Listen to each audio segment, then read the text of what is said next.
চক্রান্ত শুরু হয়ে গেল, এসআইআর করে দিতে হবে, যে মালগুলোকে যারা এসছে বাইরে থেকে সব পার করে দিতে হবে। এখন আল্লাহ চক্রান্ত তো বড় চক্রান্ত, তাই না?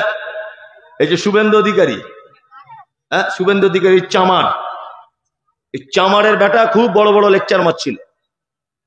মেদিনীপুরে 250 পরিবারের নাম বাদ চলে গেছে, একজনা মুসলিম নয়। শুভেন্দু না ঠালা সামলাও। বিহারের 4 লক্ষ লোকের নাম বাদ চলে গেছে, 4 লক্ষ, 3 জন রোহিঙ্গা, 78 জন মাত্র মুসলিম। তাও এই 78 জন বাংলাদেশের নয়। আসলে মুসলমানদের নাম তো অনেক খাতারনাক। মোহাম্মদ মশিয়া রহমান সরকার, এত বড় নাম লিখবে কে? কে লিখবে এত বড় নাম? এই নাম লেখাতে গন্ডগোল হয়ে গিয়ে বাংলাদেশি বলে এখন হয়ে যাচ্ছে। কি বলছি বুঝতে পারছেন না? আমরা বাংলাদেশি, আমরা এসআইআর দিয়ে প্রমাণ করবো আমরা দেশের নাগরিক কিনা। আমরা 2002 সালের ভোটার লিস্টের আমার বাপের নাম দেখি আমাদের প্রমাণ করতে হবে, আর আমরাই এদেশের নাগরিক। এসআইআর এর 2002 এর কাগজ দূরের কথা, আমার দাদুর কবরের লাশ তুলে ডিএনএ টেস্ট করে দেখো আমি এদেশের নাগরিক না, নাগরিক কিনা, তাও আমরা প্রমাণ দিতে পারবো। তোমরা এসেছো ওই দেশ থেকে, এখন ওই জন্য অসীম সরকার তোমার ভাষা ঠিক হয়নি। শুভেন্দু অধিকারী, তুমি তো নিজে বলেছো আমার মা বাংলাদেশের লোক, তুমি তো নিজে বলছো। ভয় করবেন না, চিন্তা করবেন না, এসআইআর হবে না। আমি মমতাজুল ইসলাম এটা বলে দিয়ে গেলাম। যদি বলছেন এই এত বড় কথা আপনি বললেন, এ হবে যা সব ভুয়ো। এই বিহারে ভোট শুরু হয়েছে, বিহারের ভোটের পরেই দেখবেন স্বরাষ্ট্রমন্ত্রী অমিত শাহ বলে দেবে এসআইআর করে লাভ নেই, কারণ উল্টো বুঝিল রাম। যাদের জন্য গর্ত খুঁড়েছিল মুসলমানদের জন্য, এখন ওই গর্ত সব পড়ছে ওরা। এই জন্য বলবো সবার করে লাভ নেই, দেখে নেবেন কিছুদিন পরে ঘোষণা করবে, অপেক্ষা করুন। চিন্তা করার কোনো বিষয় নেই, আর আপনারা চিন্তিত হবেন না। আর রহমানির রহিম মালিকি ইয়াউমিদ্দিন ইয়্যাকা না'বুদু ওয়া ইয়্যাকা নাস্তাঈন ইহদিনাস সিরাতাল মুস্তাকিম সিরাতাল লাযীনা আন'আমতা আলাইহিম গায়রিল মাগদুবি আলাইহিম ওয়ালাদ-দাল্লিন আমিন। রব্বানা আতিনা ফিদ দুনিয়া হাসানাহ ওয়া ফিল আখিরাতি হাসানাতাও ওয়া কিনা আযাবান নার। আমিন। আল্লাহুম্মা সাল্লি আলা মুহাম্মাদ ওয়া আলা আলি মুহাম্মাদ কামা সাল্লাইতা আলা ইব্রাহিম ওয়া আলা আলি ইব্রাহিম ইন্নাকা হামিদুম মাজিদ। আল্লাহুম্মা বারিক আলা মুহাম্মাদিন ওয়া আলা আলি মুহাম্মাদ কামা বারাকতা আলা ইব্রাহিম ওয়া আলা আলি ইব্রাহিম ইন্নাকা হামিদুম মাজিদ। আমিন। রব্বি ইশরাহ লি সাদরি ওয়া ইয়াসসির লি আমরি ওয়াহলুল উকদাতাম মিন লিসানি ইয়াফকাহু কওলি। রব্বি জিদনি ইলমা। وقال الله تعالى أعوذ بالله من الشيطان الرجيم إن الذين آمنوا وعملوا الصالحات أولئك هم خير البرية جزاؤهم عند ربهم جنات عدن تجري من تحتها الأنهار خالدين فيها أبدا رضي الله عنهم ورضوا عنه ذلك لمن خشي ربه وقال الله تعالى ইন্না শাররাদ দাওয়াবি ইনদাল্লাহ সুম্মুম বুকমুল লাযীনা লা ইয়াকিলুন। وقال النبي الأمين صلى الله عليه وسلم من عمل عملا ليس عليه أمرنا فهو رد। আজকের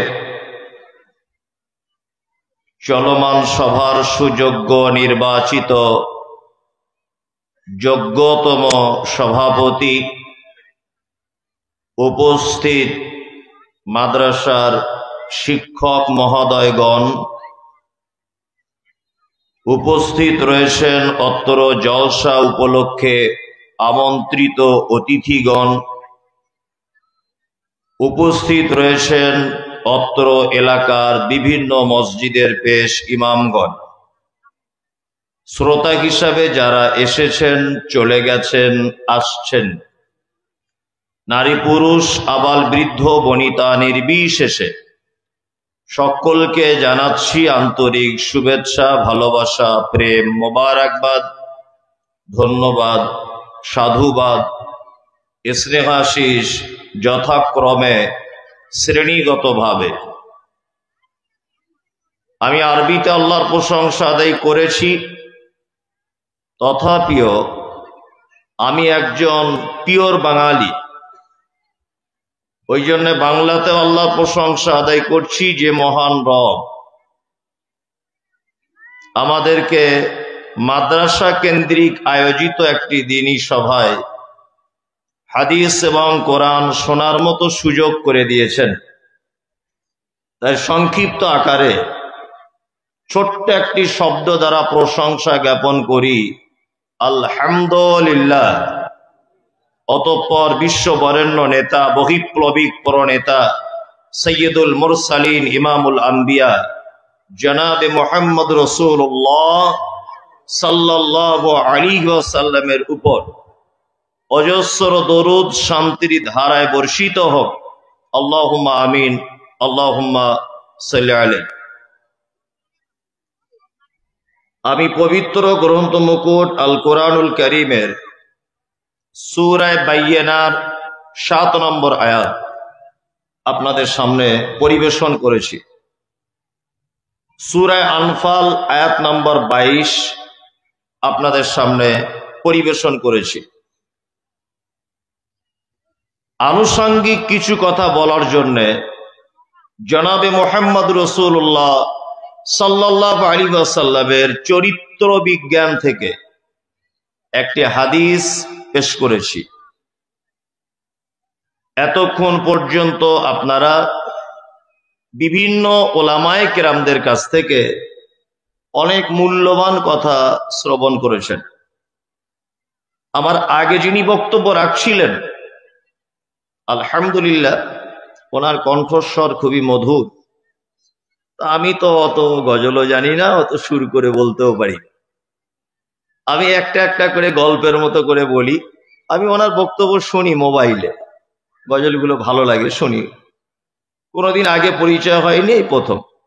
যাই হোক, আমি আপনাদের সামনে যতক্ষণ বক্তব্য রাখবো একটু ডিস্টার্ব না করে, ব্যস্ততা না দেখিয়ে ধৈর্য ধরে বসে শোনার চেষ্টা করুন। আমি যতক্ষণ বলবো আপনার কিছু উপকার হবে ইনশাআল্লাহ, কিছু একটা উপকার আসবেই। আমি দুটি বিষয়ের উপরে বক্তব্য রাখবো, দুটি বিষয়।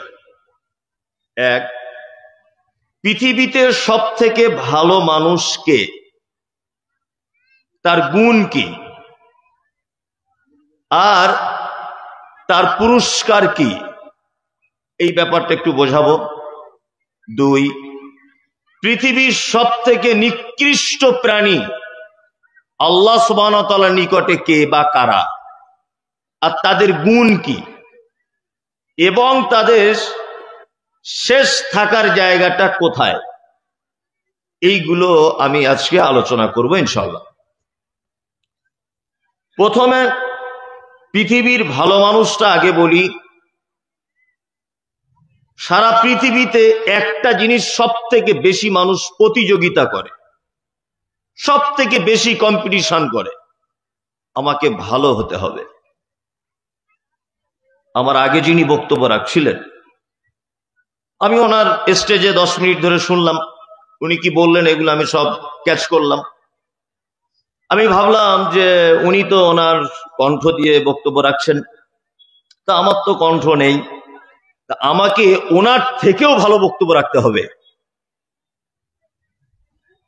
আমার মনে না হলেও এটা কিন্তু আপনার ভাবনার জগতে একটা পরিকল্পনা হয় যে আমার তো গলার কণ্ঠ নেই, ওনার কণ্ঠ ছিল বলে লোক বসেছিল, তাহলে আমার কি জন্য বসে থাকবে লোক। আমি ভাবছিলাম তাহলে ওনার থেকেও আমাকে ভালো করে দিতে হবে। তার মানে সারা পৃথিবী আমাকে ভালো হতে হবে, এই প্রতিযোগিতা চলে। একটা শ্বশুর দিন রাত চেষ্টা চালিয়ে যাচ্ছে আমার 5টা বৌমার কাছে আমি ভালো হব। একজন মাস্টার চেষ্টা চালিয়ে যাচ্ছে আমি ছাত্রদের কাছে ভালো শিক্ষক হব। একজন স্বামী চেষ্টা চালিয়ে যাচ্ছে আবার স্ত্রীর কাছে আমি উত্তম স্বামী হব। এক কথায় সারা পৃথিবীতে আমাকে ভালো হতে হবে, ভালো, এই প্রতিযোগিতা সব থেকে বেশি চলে, তাই না? জি। এইবার আপনাকে একটা কথা বলি, পৃথিবীর মানুষ আপনাকে ভালো বলবে দুটো জিনিসের কারণে। কটা জিনিস? দুটা। এই দুটা জিনিসের কারণে আপনাকে ভালো বলবে। আপনি দেখে নেন আমার কথা প্রমাণ হয় কিনা। ও আগে মাছ ধরে বেড়াতো জাল নিয়ে নদীতে নদীতে, এখন কি করে হাবিজাবি করে ও মমতা ব্যানার্জির কাছে গিয়ে একটা টিকিট নিয়ে এমএলএ হয়ে গেছে। কি করে ওর নসিবে ছিল ও এখন এমএলএ? ও না নাম লিখতে জানে, ও না ভদ্র ভাষায় কথা বলতে জানে, না ওর কোনো যোগ্যতা আছে, কিচ্ছু নেই। ও এখন এমএলএ হওয়ার পরে দেখছি সব জলসাতে প্রধান অতিথিও। আর সবাই বলছো লোক ভালো। লোক ভালো না হলে এত লোক ভোট দেয়? লোক যদি ভালো না হবে এত লোক ওকে ভোট দেয়? 12 লাখ ভোট দিয়েছে, 14 লাখ লোক ভোট দিয়েছে ওকে, নিশ্চয় লোক ভালো। তার মানে পৃথিবীর মানুষ আপনাকে ভালো বলবে কখন? আপনি বর্তমান কোন অবস্থানে আছেন, এই অবস্থানের দিকে লক্ষ্য রেখে আপনাকে ভালো বলবে। কোন পজিশনে আপনি আছেন, আর একটা জায়গাতে আপনাকে মানুষ ভালো বলবে। ও আগে আইসক্রিম বিক্রি করত, ওকে কেউ চিনে না আর চিনতও না। ও হঠাৎ করে এখন লটারি কেটেছিল, 25 কোটি টাকা পড়ে গেছে হঠাৎ করে। মাদ্রাসা, মসজিদ, মৌলভী সাহেব, হাফেজ সাহেব অন্ধ, মানে কানা খোঁড়া ল্যাংড়া, বেটির বিয়ে হাবি যাবি, 10,000 10,000 20,000, এলাকায় বিশাল নাম, দানির বেটা দানি। জলসা হচ্ছে, প্রধান অতিথি অমুক সাহেব, মসজিদের কমিটিতে ওর নাম আগে আসছে, ঈদগার কমিটিতে ওর নাম আগে, কেউ মারা যাচ্ছে ও তার সেক্রেটারি, ও কবর খোঁড়ার সেক্রেটারি, সব কাজেরও সেক্রেটারি। অথচ পাছায় লাথি মারলেও নাম লিখতে পারে না। তার মানে বুঝতে পারা যায় মানুষ আপনাকে ভালো বলে আপনার অর্থ যদি প্রচুর থাকে। আপনার অর্থ যদি প্রচুর থাকে, তার একটা প্রমাণ আপনাকে বলি। দেখুন, আপনারা 4 ভাই, আপনার বড় ভাইয়ের সব থেকে টাকা বেশি। আপনার মা দেখবেন ওর ছেলেকে বেশি কোলে নিয়ে ঘোরে, দেখবেন। আর ওর বইয়ের ব্যাপারে বলে এটা আমার লক্ষ্মী বউ, অথচ ঘোড়ার ডিম কিছুই না, ও ছেলের টাকা বেশি আছে তাই। আপনি 5 ওয়াক্ত নামাজি, কপালে দাগ হয়ে গেছে, গাঁটের উপরে কাপড় পরেন, 5 ওয়াক্ত সালাত আদায় করেন, আপনি হারাম হালাল তামিজ করেন, কিন্তু দুর্ভাগ্য আপনি ফুচকার ব্যবসা করেন।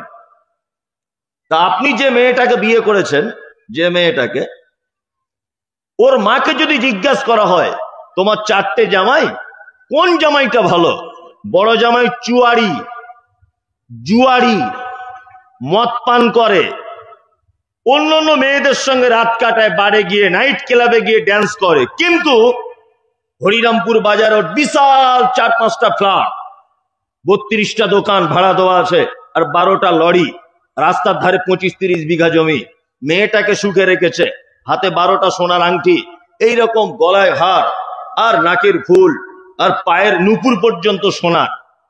ওর শ্বশুরীকে জিজ্ঞেস করবেন তোমার কোন জামাইটা ভালো, ও এক চান্সে বলবে আমার বড় জামাই ভালো।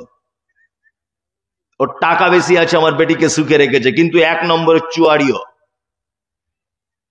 তার মানে এটা সারা পৃথিবীর নিয়ম। আপনার ব্যক্তিত্ব নেই, আপনার পজিশন খারাপ, আপনার অর্থ কমে গেছে, পৃথিবীর কেউ আপনাকে ভালো বলবে না। ভালো বলবে? ভালো বলবে। শুধু ভালো বলবে না নয়, আপনার ডাকে কেউ সাড়াটুকু দেবে না। কেউ সাড়া দেবে না আপনার ডাকে। আপনি কোটি কোটি টাকার মালিক, হঠাৎ করে ব্যবসা বাণিজ্যে লস খেয়ে একেবারে ভিখারি হয়ে গেছেন। আপনি আত্মীয়র বাড়ি যাবেন, তারা ভয় করবে আপনাকে দেখে, মনে হয় টাকা ধার নিতে আসছে, ভয় করবে। আপনি একটা মেয়েকে খুব ভালোবাসতেন, তার মুখে হঠাৎ করে দাগ হয়ে গেছে, তার প্রতি আর ভালোবাসা থাকবে না। একটা মেয়ে আপনাকে ভালোবাসতো, কারণ আপনার বাপের অনেক টাকা ছিল, তাই আপনার আব্বার ব্যবসায় লস, ও আপনাকে আর ভালোবাসবে না। কি বললাম বুঝলেন? তার মানে পৃথিবীতে ভালোবাসা ততক্ষণ চলে যতক্ষণ আপনি দিতে পারবেন কাউকে। 60 বছর বয়স হয়ে গেলে ছেলেরা নামরাকে বুড়ো, বাপ বলে না। 70 বছর বয়স হয়ে গেলে মাকে বলে বুড়ি, কারণ মা কিছু দিতে পারে না তাই, আব্বার কিছু দিতে পারে না তাই। তার মানে সারা পৃথিবীর এটা নিয়ম, আপনি কারো কাছে সহজে ভালো হতে পারবেন না। আচ্ছা, মানুষ যদি আপনাকে ভালো সার্টিফিকেটও যদি দিয়েই দেয়, আচ্ছা বলুন তো এতে আপনার উপকার ক্ষতি কিছু হয়? হয়? আমি বক্তব্য দিয়ে নামলাম, 20 জন লোক আমাকে বলছে সাংঘাতিক বক্তা, সাংঘাতিক বক্তা। আরে এর মতো বক্তা নেই, এর বুকের পাটা কত। ও যে বলছে ভ্যাট ভ্যাট করে, এতে আমার কোনো ক্ষতি বা উপকার হচ্ছে? কিছুই না, ও ফালতু বলছে। আর 10 জন লোক যদি বলে এ বাজে বক্তা, একদম খারাপ, 3rd ক্লাস, এলাকাতে আর ডাকিস না, ও তোর বলাতেও কিছু নাই, তোর ভালো বলাতেও কিছু নাই, ও বেকার। আমার কোনোদিনই ডেট ফাঁকা নেই, তুই খারাপ বললেও কি আর না বললে কি বলছি বুঝতে পারছেন? তার মানে আপনার ভালো মন্দ বলাতে আমার কিছু যায় আসে না, আছে না। এবার আপনাকে একটা কথা জিজ্ঞাসা করছি, বক্তব্যটা শেষ পর্যন্ত শোনার বিনীত অনুরোধ করছি, শেষ পর্যন্ত শুনবেন। আচ্ছা, আল্লাহ যদি কোনো মানুষকে বলে এই লোকটা ভালো, আল্লাহ যদি বলে এই লোকটা ভালো, আচ্ছা বলুন তো আল্লাহ যদি ভালো বলে, তাহলে এই লোকের জীবনে সাকসেসফুল কামিয়াবি আসবে কি আসবে না? কারা কারা বলছেন আসবে বলুন, তাহলে একটা জাদু দেখাচ্ছি আপনাকে আমি। আসবে? আসবে। আল্লাহু আকবার। ওই জন্য আমি বলি যে অন্তত পক্ষে সারাদিনে 10 মিনিট কোরআনটা পড়ুন, 10 মিনিট পড়ুন। আপনি মোবাইল ঘাঁটুন, আপনি যা পারবেন করুন, 10 মিনিট কোরআন মাজিদটা পড়ুন। তিবিয়ান লিকুল্লি শাই। আল্লাহ বলছেন এমন একটি বিষয় নেই যে বিষয়টা আমি কোরআন মাজিদের মধ্যে লিপিবদ্ধ করিনি, প্রতিটা বিষয় বলে দিয়েছি। নাহনু নাকুসসু আলাইকা হাসানাল কসাস বিমা আওহাইনা ইলাইকা হাযাল কোরআন। সারা পৃথিবীর লেখকদের লেখা যত গদ্য পদ্য কবিতা উপন্যাস যা কিছু আছে, আল্লাহ বলছে পৃথিবীর চূড়ান্ত এবং শ্রেষ্ঠ কথা কোরআন মাজিদে বর্ণনা করেছি। যত লাইলা মজনুর গল্প, প্রেম ভালোবাসার গল্প, হাতির গল্প, বাঘের গল্প, সিনেমার গল্প, জঙ্গলের গল্প, যত গল্প সারা পৃথিবীর কেতাবে পাওয়া যায়, আল্লাহ বলছে কোরআনে যে কাসাস, যে ঘটনা, যে গল্প আমি বর্ণনা করে দিয়েছি, পৃথিবীর কেউ এই ঘটনা এই গল্প লিখতে পারে না। কোরআন সাংঘাতিক কেতাব, একদম আম্মা পড়ার দিকে আল্লাহ তাআলা বলছেন পৃথিবীর ভালোকে। এক, আমাদেরকে এবার আপনারা মনোযোগ দেন। আল্লাহ বলছে পৃথিবীর সব থেকে ভালো লোককে, ইন্নাল্লাযীনা আমানু, নিশ্চয়ই যারা আমার প্রতি বিশ্বাস স্থাপন করে, ওয়া আমিলুস সালিহাত, যারা সৎ কর্ম করে, উলাইকা হুম খায়রুল বারিয়া, এরা জগৎ সমূহের ভিতরে শ্রেষ্ঠ। আল্লাহ বলছেন এরা জগৎ সমূহের ভিতরে শ্রেষ্ঠ। এই জগৎ সমূহের শ্রেষ্ঠ লোকের কটা গুণ বলা হয়েছে? দুটা। কটা? দুটা। এক, যারা আমার প্রতি বিশ্বাস রাখে। দুই, ওয়ামিলুস সালিহাত, যারা সৎকর্ম করে। এইখানে একটা কথা বলে দিই, আল্লাহ বলে দিলেন এই দুটো কাজ করলে তারা ভালো লোক। পৃথিবীতে আপনাকে ভালো সার্টিফিকেট অনেকজন দিতে পারে, কিন্তু পুরস্কার দিতে পারে না। সরকারি স্কুল এখন আস্তে আস্তে বন্ধের পথে, কিন্তু বেসরকারি স্কুলগুলো দেখবেন মাথা চাড়া দিয়ে উঠছে না? ওখান থেকে ডাক্তার হবেন, 30 লাখ টাকা খরচা করে এমবিবিএস হন, আপনি 40 লাখ টাকা খরচা করে ইঞ্জিনিয়ার হন, যা কিছু হবেন আপনাকে করে দিবে, সার্টিফিকেট দিয়ে দিবে আপনি ইঞ্জিনিয়ার। কাজ খুঁজতে যাবেন তখন বলবে ওই সাদা তেল কেন আর গ্যাসের একটা ওভেন কিনে রাস্তার ধারে চপ বিক্রি করো, কাজ নাই। তুমি চপ তৈরি করো, ইঞ্জিনিয়ার তাই কি হয়েছে? চপ ভাজা কি খারাপ কাজ? আপনি সরকারের কাছে যখন বলবেন আমি এতটা শিক্ষিত ছেলে, আমার চাকরি বাকরি কিছু দেন, সরকারি পক্ষ বলছে চাকরি দিতে পারবো না, তোমার চপের দোকান করো, চপ শিল্প করো। মানে পৃথিবীর মানুষ, আপনি ইঞ্জিনিয়ার, প্রফেসর, মাস্টার, উকিল, ব্যারিস্টার, হাকিম, মুক্তার, সার্টিফিকেট দিতে পারে, আপনার কোনো প্রাইজ দিতে পারে না। আল্লাহ বলছে যদি ভালো হয়ে যাও, জাযাউহুম ইনদা রাব্বিহিম, রবের পক্ষ থেকে রয়েছে প্রতিদান। কি প্রতিদান? জান্নাতু আদরিন, চিরস্থায়ী জান্নাত। সুবহানাল্লাহ। তাজরি মিন তাহতিহাল আনহার, যার পাদদেশে প্রবাহমান ঝর্ণা। আল্লাহু আকবার। খালিদিনা ফিহা আবাদা, এবং এই জান্নাতে তাদেরকে ঢুকিয়ে দেওয়ার পরে চিরস্থায়িত্ব দেওয়া হবে তাদের। তারা ওই জান্নাত থেকে আর কখনো বার হবে না, ওই ভিতরেই তারা থাকবে। আল্লাহ তাআলা তারপরে বলছেন রাদিয়াল্লাহু আনহুম, তাদের উপরে আমি রাজি হয়েছি, ওয়ারাজু আনহু, তারাও আমার উপরে রাজি হয়েছে। যালিকা লিমান খাশিয়া রাব্বা, এই কারণে আমরা এক অপরের প্রতি রাজি বা খুশি যে শুধুমাত্র তারা আমাকে ভয় করে চলতো তাই। কই একবারও সুবহানাল্লাহ বললেন না তো?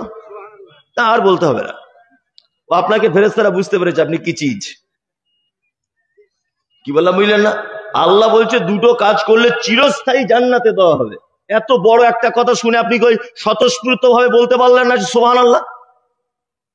আসলে এসব বলে তো আমাদের অভ্যাস নেই, তাই না? এসব বলে আমাদের অভ্যাস। চলুন এই আয়াতটা প্রথম দিকে আবার ফের আমি আসছি। প্রথম দিকে এই আয়াতটাকে নিয়েই লড়াচড়া করবো আমি। এখানে যারা শায়েখরা বসে আছেন, আলেম ওলামারা, আমার কোথাও ত্রুটি হলে নোট করে রাখবেন, পরে আমাকে জানাবেন, আমি সংশোধন করবো ইনশাআল্লাহ। কারণ সংশোধন করতে কোনো রকমের দ্বিধা সংকোচ আমার ভিতরে নেই। আপনারা নোট করবেন, আমি একটা একটা করে বলবো। আরো অনেক কথা সবে শুরু করেছে। অত্র আয়াতের প্রথম দিকে আল্লাহ তাআলা বলছেন পৃথিবীর ভালো মানুষ হতে গেলে দুটো জিনিস লাগে। কটা জিনিস? দুটো। এক, ঈমান থাকতে হয়। দুই, ভালো কাজ থাকতে হয়, তাই না? এবার আপনাদেরকে আমি একটা কথা জানিয়ে রাখি। আচ্ছা, আপনারা কেউ বলতে পারবেন জান্নাতে যেতে গেলে কটা জিনিস লাগে? কে বলতে পারবেন বলুন? জান্নাতে যেতে গেলে কটা জিনিস লাগে? জানা নেই? আমি বলে দিই, আপনি জেনে নেন। এক, ঈমান থাকতে হবে। দুই, মুসলিম হতে হবে বাধ্যতামূলক। তিন, ভালো কাজ থাকতে হবে। কি বললাম বুঝলেন? কেউ যদি বলে যে আমি শুধু ঈমান নিয়ে চলে এসেছি, আমি মুসলিম, কিন্তু আমার কোনো ভালো কাজ নেই, ও জান্নাত ঢুকতে পারবে না। কারণ আল্লাহ সুবহানাহু ওয়া তাআলা মানুষকে ক্ষমা করেন কিছু কিছু ভালো কাজের মাধ্যমে। মানুষকে ক্ষমা করেন কিসের মাধ্যমে? ভালো কাজের মাধ্যমে, তাই না? এইবার আপনাকে একটা কথা বলি। আপনারা একটা ঘটনা শুনেছেন না ছোটবেলা থেকে? একজন ব্যভিচারিণী নারী, পতিতালয়ের নারী, দেহ ব্যবসায়িক নারী রাস্তা দিয়ে হেঁটে হেঁটে যাচ্ছিল। যেতে যেতে দেখতে পেল একটি তৃষ্ণার্ত কুকুর পিপাসায় জিভ বার হয়ে যাচ্ছে। একটা কূপের সাইডে কুকুরটা ভিজে মাটিগুলো জিভ দিয়ে চাটছে। মহিলাটা দেখে দয়া হলো, আমার পাকস্থলী আছে, ওরও পাকস্থলী আছে, আমার পিপাসা লাগলে যেমন কষ্ট হয় ওরও তেমন কষ্ট হয়। এইটা অনুভব করে সে তার কাপড় দিয়ে পায়ের মোজাটাকে বেঁধে কূপের ভিতরে ফেলে মোজায় করে একটুখানি পানি তুললো। কুকুরটাকে পান করিয়ে দিল। আচ্ছা বলুন তো মহিলাটা ক্ষমা পেয়েছিল কিনা? পেয়েছিল। এইটা ভালো কাজ। আল্লাহ যদি কাউকে ক্ষমা করার ইচ্ছা যদি করেন, ভালো কাজের মাধ্যমে ক্ষমা করেন। কি বলছি বুঝতে পারছেন? এইবার আর একটা কথা বলি। আমার ব্যাপারে অনেক ভুল কথা মানুষকে বলা হয়। যেখানে আমার জলসা ডেট হয় সেখানে দেখেছি আমি কিছু মানুষ আমার বিপক্ষে দাঁড়িয়ে যায়। ওকে কেন আনা হচ্ছে? ও আমাদের বিরুদ্ধে বলে, ও আমাদের মাযহাবের বিরুদ্ধে বলে, ও আমার পীর সাহেবদের বিরুদ্ধে বলে, মমতাজুল এরকম করে বলে। গোলাম হোসেন, আমি না আসা পর্যন্ত আমার বিরুদ্ধে তো অনেক কিছু বলে দিয়েছেন। আমি এসেছি, আমি বসে আছি এখানে, আপনি 2 ঘন্টা বক্তব্যটা শুনুন তো দেখি আপনার বিরুদ্ধে একটা কথা যাচ্ছে কিনা। আপনি তো এখানে বসে আছেন, আমি তো আর কলকাতাতে নেই, আমি তো আর মোবাইলের ভিতরে নেই, এখন তো ডাইরেক্ট এখানে বসে আছি। আপনি এখন বলুন তো দেখি যে আপনার বিরুদ্ধে আমি কিছু বলছি কিনা। এই দেখুন, আল্লাহর কোরআন যদি বলে আমার অসুবিধা কোথায়? আর আমার বলতে অসুবিধা কোথায়? তুমি কোরআন পড়ো না, তোমার মস্তিষ্কে গোবর ঢুকে আছে, সেটা তোমার দুর্বলতা। তোমার মস্তিষ্কের মগজ শুকিয়ে গেছে, তুমি ভালো মন্দ উপলব্ধি করতে পারো না, এটা তোমার দুর্বলতা। আমার দুর্বলতা কোথায়? যেখানেই যাই সেখানেই এক শ্রেণী মানুষ বিরুদ্ধচারণ করে আর বলে ও আমাদের বিরুদ্ধে বলে, আমাদের বিরুদ্ধে বলে। তোমার বিরুদ্ধে বলতে যাবে কেন? তোমার বেটির সঙ্গে আমার বেটার বিয়ে দেওয়া আছে যে তোমার বিরুদ্ধে বলতে যাব আমি? তোমার জমির পাশে আমার জমি আছে, জাল কেটেছি বলে তোমার সঙ্গে ঝামেলা আছে? কোরআন বোঝার চেষ্টা করুন। আল্লাহ অত্র আয়াতের ভিতরে একটা কথা বলছেন, আমার দিকে ভালো করে মনোযোগ দিন। আল্লাহ বলছে ইন্নাল্লাযীনা আমানু, নিশ্চয়ই যারা ঈমান আনে, ওয়া আমিলুস সালিহাত, যারা আমলে সালেহ যারা করে। পবিত্র আল কোরআনে যত জায়গায় আল্লাহ বান্দাকে আমল করার কথা বলেছে, যত জায়গায়, প্রতিটা জায়গাতে আমলের আগে না হলে আমলের পরে ভালো বা উত্তম শব্দ ব্যবহার করেছেন আল্লাহ নিজে। আপনাকে আমি প্রমাণ দিই একটা একটা করে, 100টারও বেশি প্রমাণ দিতে পারি, 100টার বেশি। 2-4টে প্রমাণ আপনাকে আমি দিই, আপনি একটা একটা করে দেখুন। খুব পরিচিত সূরা, সূরা আসর। ওয়াল আসরি ইন্নাল ইনসানা, মুখস্থ আছে আপনাদের? আছে। আল্লাহ অত্র সূরাতে বলছেন ওয়াল আসর, আসরের সময়ের কসম। ইন্নাল ইনসানা লাফি খুসর, নিশ্চয় মানুষ ক্ষতির ভিতরে নিমজ্জিত। ইল্লাল্লাযীনা আমানু, তারা ক্ষতির ভিতরে নয় যারা ঈমান আনে। ওয়া আমিলুস সালিহাত, যারা আমলে সালেহ যারা করে। তাহলে এখানে আমল শব্দের পরে কি শব্দ ব্যবহার করা হচ্ছে? সালেহ, নেক আমল যারা করে, ভালো আমল।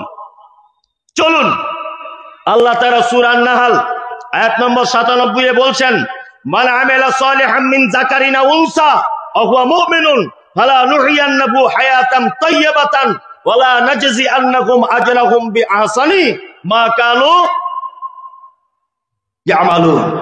আল্লাহ তাআলা বলছেন তোমাদের ভিতরে নারী হোক বা পুরুষ হোক, মান আমিলা সালিহাম মিন যাকারিন আও উনসা, তোমাদের ভিতরে নারী পুরুষ যে কেউ হোক, যদি আমলে সালেহ যদি করে, আমলে পরে শব্দ এসছে কি? সালিহান, তাই না? চলুন আপনি পবিত্র আল কোরআনের ভিতরে আরো যদি আপনি ঢুকে যান গভীরের দিকে, তবু আপনি পাবেন। আল্লাহ তাআলা বলছেন আল্লাযী খলাকাল মাউতা ওয়াল হায়াতা, নিশ্চয় আমি হায়াত আর মওতকে তৈরি করেছি এই জন্য লিয়াবলুয়াকুম আইয়ুকুম আহসানু আমালা, তোমাদেরকে জিজ্ঞাসা করা হবে তোমাদের ভিতরে উত্তম আমল কে করেছে।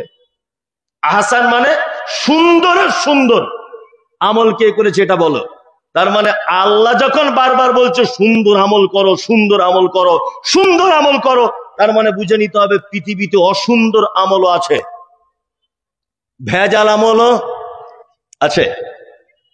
এই জন্য আল্লাহ বারবার বলছে সুন্দর আমল করো। সুন্দর আমল করার কথা বলা হচ্ছে কেন? ভেজাল আমল আছে তাই। এই পানির কোম্পানিটা এখানে লিখে দিয়েছে 100% খাঁটি। কেন লিখেছে? একই প্রোডাক্ট অন্য কোম্পানিতে ভেজাল ধরা পড়েছে, ওই জন্য লিখতে বাধ্য হয়েছে 100% খাঁটি। এই 100% খাঁটি লিখে নিজের প্রোডাক্টের সার্টিফিকেট দিতে চেয়েছে আমার মাল উত্তম।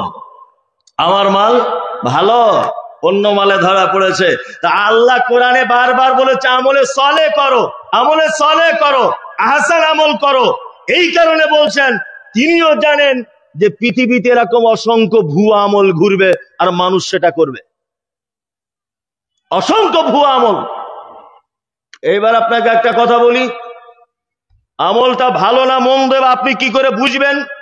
আপনি কি করে বুঝবেন একটা আমল ভালো না মন্দ? এইটা বোঝার জন্য আল্লাহ তাআলা কোরআন মাজিদে বলেছেন, মা তাকুমুর রাসূল ফাখুযুহু ওয়া মা নাহাকুম আনহু ফান্তাহু।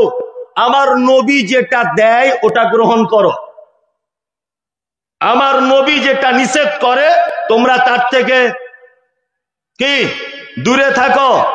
ওই জন্য আমাদের প্রতিটা কাজ করার আগে একবার দেখে নিতে হবে যে এই কাজটা আল্লাহর নবী করতে বলেছেন কি না, দেখার দরকার আছে না নেই? আছে। আয়েশা সিদ্দিকা রাদিয়াল্লাহু তাআলা আনহা তিনি বলেন, মুহাম্মদ সাল্লাল্লাহু আলাইহি ওয়াসাল্লাম তিনি বলেছেন, মান আমিলা আমালান লাইসা আলাইহি আমরুনা ফাহুয়া রাদ্দুন।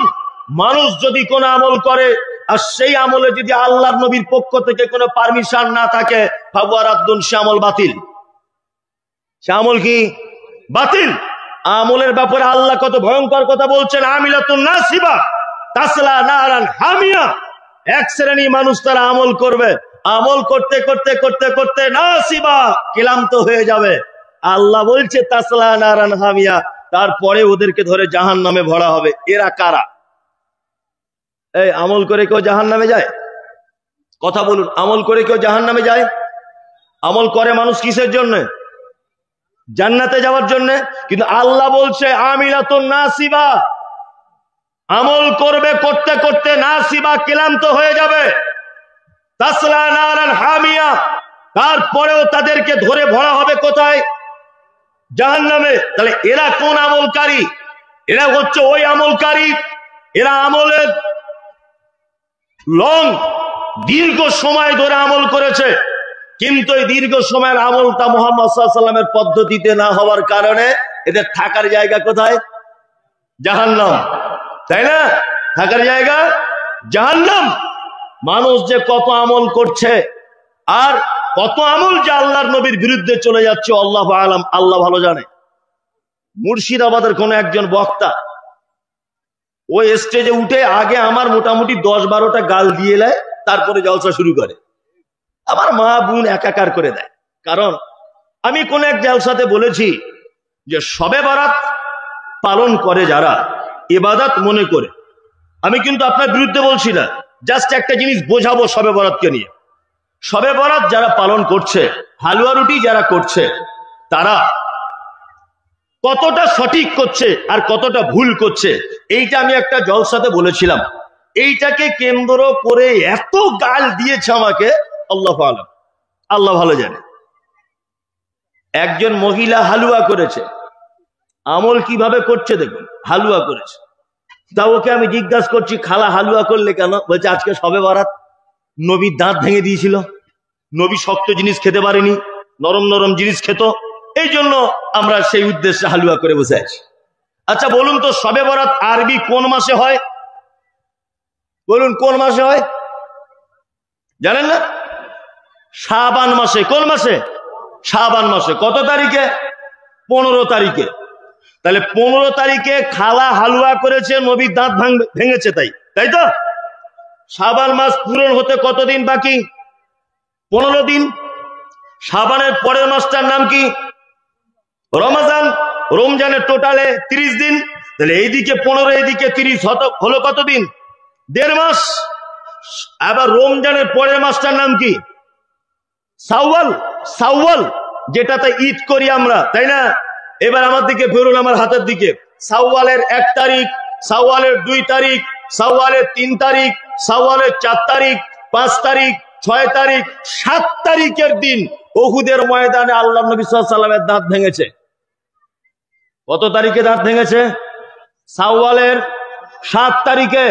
তার মানে যে মহিলা শবে বরাতের দিন হালুয়া করলো নবীর দাঁত ভেঙেছে বলে, তখনও নবীর দাঁত ভাঙতে বাকি আছে 1 মাস 22 দিন। এমন বদমাশ মহিলা দাঁত ভাঙার 1 মাস 22 দিন আগে হালুয়া করেছে। আচ্ছা বলুন, দাঁত ভেঙেছে আল্লাহ নবী শাওয়াল মাসের 7 তারিখে, আরে হালুয়া করেছে ক তারিখে? শাবান মাসের 15 তারিখে। এই আমলটার সঙ্গে ইসলামের কোন সম্পর্ক আছে? আমার ছেলে একদিন হঠাৎ করে বলছে, আব্বা তোমার আর মায়ের যেদিন বিয়ে হয় আমি বরযাত্রী গিয়েছিলাম, মনে আছে? আচ্ছা বলুন তো, এ কথা জীবনে মানা যায়? তোর মায়ের কাছে আমি বিয়ে করব, তোর মায়ের কাছে থাকবো, তুই পেটে আসবি, তোর মায়ের সাথে সংসার করব, তুই পেটে আসবি, 9 মাস পেটে থাকবি, তারপরে তুই হবি বড় হবি, তারপরে তো বিয়ের বরযাত্রী খাবার উপযুক্ত হবি তুই। হঠাৎ করে আমাকে বলছে, আব্বু তুমি আর মা যেদিন বিয়ে করতে গিয়েছিলে বরযাত্রী গিয়েছিলাম, মনে পড়ছে? আচ্ছা এই প্রশ্নটার সঙ্গে আমার বেটার কোনো সম্পর্ক আছে? আছে। তা দাঁত ভাঙছে আল্লাহর নবীর শাওয়াল মাসে, আর এ হালুয়া করেছে 1 মাস আগে, মানে পাক্কা শয়তানে। তার মানে এ চাই নবীর দাঁত ভাঙুক। এই বাস্তব কথাগুলো আমি যখন বলে দিয়েছি সমাজে, তখন আমার নামে আলেম ওলামারা দুর্নাম করেছে, আমাদের বিরুদ্ধের লোক। কি করে বিরুদ্ধে হলাম? কি করে বিরুদ্ধ হলাম আমি? এই কথাটা যদি একটা হিন্দু লোককেও যদি ভাবতে দেওয়া হয়, তবুও তিনি বলবেন এটা মিথ্যা, ভুয়ো কথা। কি করে হয়? ইসলামের সঙ্গে কোনো সম্পর্ক নেই। আমল করার আগে যাচাই বাছাই করে করতে হবে। কি বলছি বুঝতে পারছেন? আপনি তো চালাক লোক, আপনি তো বিশাল বুদ্ধিমান। বাজারে ঢেঁড়স কিনলে আগা ভেঙে দেখেন, লাউ কিনলে তলায় নখ ঢুকিয়ে দেখেন, শিম কিনলে লাইটে দেখেন পোকা আছে কিনা, বেগুন কিনলে দেখেন ফুটো করে পোকা আছে কিনা ভিতরে। সবকিছু আপনি যাচাই বাছাই করতে পারেন। আর আমল করে জান্নাতে যাবেন, ওটা একটু যাচাই বাছাই করা যাবে না? হ্যাঁ, সে বাপ দাদা 14 পুরুষ করে গিয়েছে, ওটাই করব? আর ওটা তো আবু জেহেলের কথা। আমার বাপ দাদা করে এসেছে বলে আমি করছি, ওটা তো আবু জেহেলের কথা, ওটা মুসলমানের কথা নয়। সব ব্যাপারে তুমি তদন্ত করতে শিখেছ, আর আমলের ব্যাপারে তদন্ত করতে পারো না? বিয়াদব। আর তুমি বলো মমতাজুল আমাদের বিরুদ্ধে বলে, তোমার বিরুদ্ধে বলার জন্য আমার ঘুম হয় না রাতে। তোমার বিরুদ্ধে বলতে যাবো কেন? তুমি কে? সঠিক ইসলামটাকে মানুষের সামনে বললে মানুষ এখন খেপে যাচ্ছে। কি বলছি বুঝতে পারছেন তো? কারা খেপে যাচ্ছে? আপনাকে একটা গল্প বলি, 2 মিনিটের একটা গল্প, দেখবেন গল্পটায় কত জ্ঞান আছে। একটা লোক আতরের ব্যবসা করে, আতরের। তার সারাদিন পাড়ায় ঘুরে ঘুরে আতর বিক্রি করে। আর একটা মেথর পায়খানা ঘর পরিষ্কার করে। মেথর বুঝেন তো? বুঝেন? পায়খানা ঘর পরিষ্কার করে একটা মেথর। তা ও 4-5টা বাড়িতে পায়খানা পরিষ্কার করে কষ্ট হয়ে গেছে। রোদে যাওয়ার সময় রাস্তার ধারে একটা বট গাছের তলাতে ছায়াতে বসে আছে, একটা বট গাছের ছায়াতে। এখন ও মোটামুটি বসেই আছে, আনমনে বিশ্রাম করছে গরমের দিন। আতরওয়ালাটাও এখানে ওখানে আতর বিক্রি করার পরে ও এসেছে বট গাছের তলায়, মেথরের পাশে এসে বসেছে। আর মেথরের পাশে এসে বসে নাক ধরছে। মেথর তখন বলছে, ভাই আপনি তো দেখতে পাচ্ছেন আমার ঝাঁটা আর বালতি দেখে যে আমি মেথর, তা নাক ধরে কেন আপনি আমাকে অপমান করছেন? নাকটা নাই ধরতে পারেন। তখন আতরওয়ালা বলছে, ভাই খুব দুর্গন্ধ আপনার শরীর থেকে, টাটকা পায়খানা পরিষ্কার করে এসেছেন তো, মনে হয় কোথাও মাল লেগে আছে কিছু, খুব গন্ধ করছে। এক কাজ করা যাক ভাই, আপনি যদি কিছু মনে না করেন তাহলে আমি কি একটু আতর আপনার গায়ে লাগিয়ে দেবো? তাহলে একটু সেন্ট হয়ে যাবে, 2 ভাই একসঙ্গে আরামটা করবো, আপনি আপনার জায়গায় চলে যাবেন, আমি আমার জায়গায় চলে যাব। ভালো কথা বললে রাগ হয় কাঁদে, সেটা বলছি। এখন মেথড তখন বলছে, হ্যাঁ ঠিক আছে ভাই, একটু আতর মাখিয়ে দেন, আপনার যদি সুবিধা হয়। ও তখন পিওর জান্নাতুল ফেরদাউস বার করে ওর বগলে হাতে পিঠে লাগিয়ে দিয়েছে আতর, আর খুব ভালো সেন্ট। মেথর এখন এরকম করে টেনে চটপট চটপট চটপট অজ্ঞান হয়ে পড়ে গেছে মেথর। এখন আতরওয়ালা খুব চিন্তায়, ফাঁকা জায়গায় লোকটা অজ্ঞান হয়ে গেল, কি করবো এখন? তাড়াতাড়ি করে এদিক ওদিক করে একটা টোটো নিয়ে ও হরিরামপুর হসপিটাল নিয়ে গেল। ডাক্তার বলছে, কি হয়েছে আতরওয়ালা? কি হয়েছে চাচা? তা বলছে, এই ব্যাপার, আমি আতরের ব্যবসা করি, ও মেথর এক জায়গায় বসেছিলাম, ঘটনায়। তখন ডাক্তার তো জ্ঞানী ছেলে, জ্ঞানী লোক, ও তখন বলছে, এক কাজ করুন, ওষুধে কোনো কাজ হবে না। বলছে কেন? বলছে ওষুধে কাজ হবে না, আপনি ওই হসপিটালের বাইরে দেখুন, কোনো টাটকা পায়খানা ঘর যদি থাকে, ওই কাঁচা মাল হোক আর বাসি মাল হোক, একটু কাগজে করে এনে ওর হালকা করে নাকে লাগিয়ে দেন। ও এখন তাড়াতাড়ি করে এদিক ওদিক ঘুরে কাঁচা পায়খানা কোথাও পেয়েছে, এনে ওর নাকে লাগিয়ে দিয়েছে, তাড়াত করে উঠে পড়েছে। তখন আতরওয়ালা বলছে, আপনি ডাক্তার না আপনি অন্য কিছু? পায়খানা দিয়ে রোগ সারান। তখন ডাক্তার বলছে, শোনো আতরালা, যে লোকটা সারা জীবন মানুষের পায়খানার সঙ্গে সঙ্গে সঙ্গে সঙ্গে বড় হয়েছে, তুমি হঠাৎ করে তাকে জান্নাতুল ফেরদাউস দিলে সহ্য করতে পারে? যারা সারা জীবন বেদাত করে করে, সারা জীবন যারা ভুল আমল করে করে, সারা জীবন যারা মিথ্যা হাদিস মেনে মেনে 50 বছর বয়সে পৌঁছেছে, তাদেরকে যদি সহি হাদিস বলা হয়, তারা ঠিক ওই রকম অজ্ঞান হয়ে যাবে। তারা সহ্য করতে পারবে না, কখনো তারা সহ্য করতে পারে না। তাদের মাথাটা এয়ারপোর্টের মতো হয়ে গেছে, মগজ নাই, শুধু কেচ্চা কাহিনী আর ভুল তত্ত্ব দিয়ে ভরা। সঠিক যখনই আপনি বলতে যাবেন, তখন তারা ওই রকম ম্যাথরের মতো অজ্ঞান হয়ে পড়বে। কি বলছি বুঝতে পারছেন তো? সত্য গ্রহণ করার চেষ্টা করুন, ইনশাআল্লাহ ইনশাআল্লাহ ইনশাআল্লাহ সত্য গ্রহণ করুন। আর আমল করার আগে যাচাই বাছাই করে করুন যে এই আমলটা আল্লাহর নবী করেছিলেন কিনা। কি বলছি বুঝতে পারছেন? এটা আল্লাহর নবী করেছিলেন কিনা যাচাই বাছাই করা লাগবে কি লাগবে না? লাগবে। একটা লোকের চোখের সমস্যা, চোখের, এইগুলো বললে, এখানে তো সবাই শিক্ষিত মানুষ নয়, কিছু একেবারে মূর্খ লোক আছে, তো এই সমস্ত গল্প দিয়েও তাদের অনেক জ্ঞান হবে। একটা লোকের চোখের সমস্যা, তা লোকটা ডাক্তারের কাছে গেছে, ভালো করে বুঝবেন। ডাক্তারের কাছে যাওয়ার পরে ডাক্তার একটা চশমা লিখে দিয়েছে। তা ওই কাগজটা নিয়ে চশমার দোকানে গেছে লোকটা। এখন গিয়ে চশমার দোকানদার দেখে বলছে, ভাই চশমা লিখেছে তোমার 50 পাওয়ারের। রুগী তখন জিজ্ঞাসা করছে দাম কত? বলছে 50 টাকা।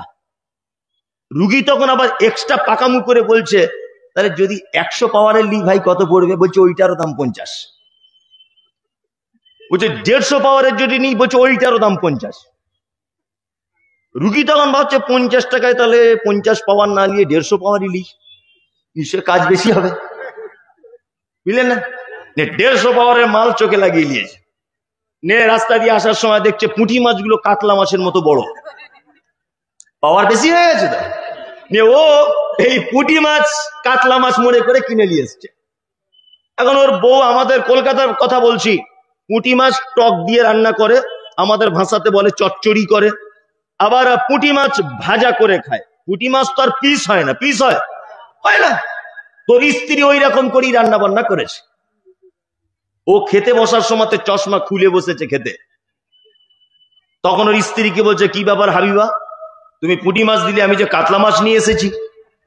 তখন বলছে, না আমার নানির কসম করে বলছি তুমি এই মাছই নিয়ে এসছো। ও তখন বলছে, আমি আমার মরা নানির কসম করে বলছি কাতল মাছই নিয়ে এসছি। এর স্বামী স্ত্রী ঝগড়া হতে হতে, পুরুষ মানুষ তো রাগ বেশি, এক চর মেরে দিয়েছে ফ্যাট করে। 4-5 দিন, 1 সপ্তাহ স্ত্রী মার খাচ্ছে। 30 বছর বিবাহিত জীবন, কোনোদিন মার খায়নি, কিন্তু এই চশমা লাগানোর পরে মার খাচ্ছে। লোকটা তখন ভাবছে, এতদিন আমার বউ কোনোদিন মার খায়নি, এই চশমা ঘোটার দিন এইটাই মনে হয় অসুবিধা হচ্ছে। ডাক্তারের কাছে গেল। আমি আমল বোঝানোর জন্য গল্পগুলো বলছি, এর ভিতরে জ্ঞান আছে। ডাক্তারের কাছে গিয়ে বলছে, ডাক্তার বাবু আপনি তো আমার সংসারটা নষ্ট করে দিলেন। বলছে, কেন ভাই? বলছে, এই চশমা পড়ার পর থেকে ঘোড়ার ডিম আমার বউ শুধু মার খাচ্ছে। তা বলছে, কেন চশমার সঙ্গে বউ মার খাবার কি সম্পর্ক? বলছে, না আপনি দেখুন না। ডাক্তার তখন চশমাটা খুব ভালো করে মেশিনে এরকম করে দেখে বলছে, ভাই এই আপনার প্রেসক্রিপশনটা দেখি। প্রেসক্রিপশনটা দেখে বলছে, আমি তো লিখেছি 50 পাওয়ার, চশমা তো 150 পাওয়ার। রুগী তখন বলছে, আসলে ব্যাপারটা তাহলে আমারই ভুল। 50 পাওয়ারের যা দাম ছিল 150 পাওয়ারের তাই দাম, আমি মাস্টারি করে 150 পাওয়ার নিয়েছি। আচ্ছা বলুন, এবার আপনাকে একটা কথা বলি, ডাক্তার যে প্রেসক্রিপশন করেছে, প্রেসক্রিপশনের বাইরে যদি আপনি কোনো মাস্টারি করতে চান, তাহলে আপনার জীবনে উপকার হবে না ক্ষতি হবে? আপনি বলুন। ক্ষতি, ক্ষতি। আপনি জন্ম থেকে মৃত্যু পর্যন্ত আপনি কিভাবে চলবেন, টোটাল গাইডলাইন্স দিয়েছেন কে? আল্লাহ এবং মুহাম্মদ সাল্লাল্লাহু আলাইহি ওয়াসাল্লাম।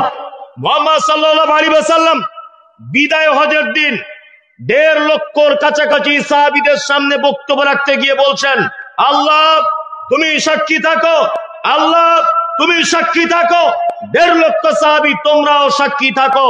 আল ইয়াউমা আকমালতু লাকুম দীনাকুম ওয়া আতমামতু আলাইকুম নি'মাতি ওয়া রাযীতু লাকুমুল ইসলাম দীনা। আজকে ইসলাম পরিপূর্ণ করে দেওয়া হয়েছে। সুচ পরিমাণ কোন জিনিসের ভিতরে ঢোকানো যাবে না। সুচ পরিমাণ কোন জিনিসের ভিতর থেকে বার করা যাবে না। তার মানে আল্লাহর নবী যেভাবে ইসলামটাকে দেখিয়েছে ওইভাবেই দেখাতে হবে। যেখানে তিনি বসে করতে বলেছেন বসেই করতে হবে, যেখানে তিনি দাঁড়িয়ে করতে বলেছেন দাঁড়িয়েই করতে হবে, যেখানে একা করতে বলেছেন একাই করতে হবে, যেখানে সবাই মিলে করতে বলেছেন সবাই মিলেই করতে হবে, যেখানে বিসমিল্লাহ বলে করতে বলেছেন বিসমিল্লাহ বলেই করা লাগবে। কোরআন টোটাল খতম করে দিয়ে করলেও চলবে না। কি বলছি বুঝতে পারছেন? ভালো ভালো কিন্তু অতি ভালো কি ভালো নয়। আমি কোন এক বক্তব্যতে বলেছি আল্লাহ নবী সাল্লাল্লাহু আলাইহি ওয়াসাল্লাম বলেছেন আখিরুল কালাম লা ইলাহা ইল্লাল্লাহ ফাদাখালাল জান্নাত। কোন মানুষের জীবনে যদি শেষ বাক্য যদি এটা হয় লা ইলাহা ইল্লাল্লাহ, তাহলে তার থাকার জায়গা কোথায়? জান্নাত। আমার আব্বা মারা যাচ্ছে, আমি আমার আব্বাকে বলতে পাবো না আব্বা তুমি একটু লা ইলাহাটা বলো, আব্বা তুমি লা ইলাহাটা বলো, এইটা বলা যাবে না। আপনি তার পাশে বসে একটু জোরে জোরে বলুন লা ইলাহা ইল্লাল্লাহ লা ইলাহা ইল্লাল্লাহ লা ইলাহা ইল্লাল্লাহ। আপনার বলাতে ও যদি একবার যদি ইচ্ছা করে যদি বলে দেয় তাহলে ওর থাকার জায়গা কোথায়? জান্নাত। আর আপনি যদি ওকে বলতে বলেন আর ও যদি তখন মৃত্যু যন্ত্রণায় অসহ্য বোধ করে যদি একবার বলে লা ইলাহা ইল্লাল্লাহ ফাদাখালান নার, ওর থাকার জায়গা জাহান্নাম। কারণ ও মরার আগে লা ইলাহাকে কি করলো? একদম ফেক করে দিল, লা ইলাহাকে তুচ্ছ মনে করলো, এই কারণে ওর থাকার জায়গা জাহান্নাম। এই দেখুন আপনাকে আমলের সতর্কতা বোঝাচ্ছি। এই বক্তব্যটা আমি কোন এক জায়গায় দিতে গিয়ে বলেছি যে আপনার আব্বা যখন মারা যাচ্ছে এতটুকু আল্লাহর নবীর পক্ষ থেকে পারমিশন, আল্লাহর নবীর পক্ষ থেকে এতটুকু পারমিশন, আপনি লা ইলাহা বলতে পারেন, আর কিচ্ছু নয়। আপনি আল্লাহর নবীর পারমিশন, আল্লাহর নবীর শেখানো আমল বাদ দিয়ে মাদ্রাসার 20 জন ছেলে ডেকে এনে চারিদিকে বসে সূরা ইয়াসিন পড়ো, সূরা রহমান পড়ো, সূরা ওয়াকিয়া পড়ো, দুলে দুলে সব ছেলে মেয়েরা কোরআন পড়ছে আব্বা মারা যাওয়ার সময়তে। আমি বলেছি কোরআন পড়া চলবে না। তা রিপিটে একজন বক্তা বক্তব্য দিতে গিয়ে বলছে কত বড় বদমায়েশের বেটা বদমায়েশ মমতাজুল, কোরআন পড়াটাও বলছে চলবে না। বলছে কোরআন পড়াও নাকি চলবে না? বিয়াদব, তুমি ইসলাম বোঝো? তুমি ইসলাম বোঝো? তুমি একটা কথা মাথায় রাখবেন, এখানে আমি যদি 100 কথা বলি, এই 100 কথা মিনিমাম 100 বার তদন্ত করে তবে বলছি। তারপরেও আমি মানুষ একটা কথা মিস হতে পারে, ভুলও হতে পারে। এখানে আমি বাড়ি থেকে বার হয়েছি দুপুর 12টা 10-এ গাড়ি ছেড়েছি খাওয়া দাওয়া করে, 12টা 10-এ গাড়ি ছেড়েছি, এখানে পৌঁছেছি 9টা 15-এ। ড্রাইভার মাঝখানে এক জায়গায় গাড়ি দাঁড় করিয়েছে, বাথরুমে গেছে আর চা পান করেছে 1 কাপ করে, আর কোথাও গাড়ি বিরতি দেয়নি, এক নাগাড়ে চালিয়েছে। তা আমি গাড়িতে বসে বসে আজকের কি বক্তব্য তবে সব তথ্যগুলো বারবার তদন্ত করি, বারবার তদন্ত করি, বারবার।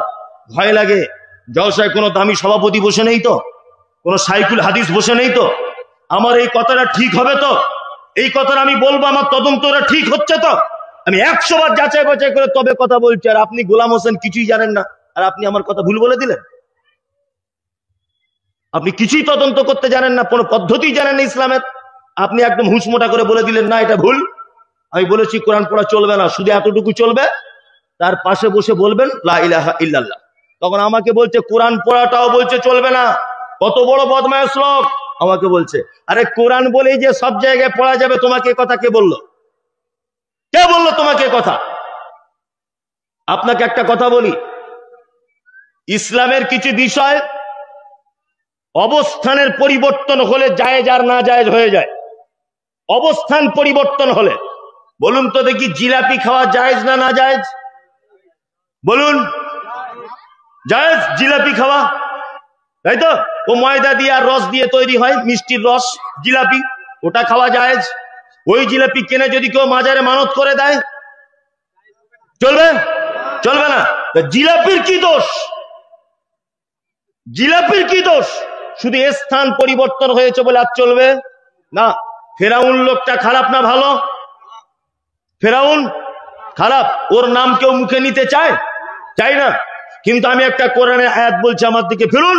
যারাবাল্লাহু মাসালাল লিল্লাযিনা আমানু ইমরাতা ফিরাউন ইয ক্বালাত রাব্বি বিলি ইমদাকা বাইতান ফিল জান্নাতি ওয়ানাজ্জিনি মিন ফিরআউনা ওয়া আমালিহি ওয়ানাজ্জিনি মিনাল কওমিজ জালিমিন। আচ্ছা দেখুন কবার ফিরাউনের নাম এসছে আয়াতে, যারাবাল্লাহু মাসালাল লিল্লাযিনা আমানু ইমরাআতা ফিরআউন। কবার? একবার। ইয ক্বালাত রাব্বি বিলি ইনদাকা বাইতান ফিল জান্নাতি ওয়ানাজ্জিনি মিন ফিরআউনা ওয়া আমালিহি। কবার? দুইবার। ফেরাউন লোক খারাপ, ফেরাউনের মতো নিকৃষ্ট মানুষ পৃথিবীতে আর কেউ ছিল না, আর কিয়ামত পর্যন্ত আল্লাহ ওর মতো মানুষ আর পয়দাও করবে না। নিজে বলেছিল আনা রব্বুকুমুল আলা, আমি তোমাদের আল্লাহ, নিজে আল্লাহ বলে দাবি করেছিল। এর নাম ফেরাউন। এত খারাপ লোক।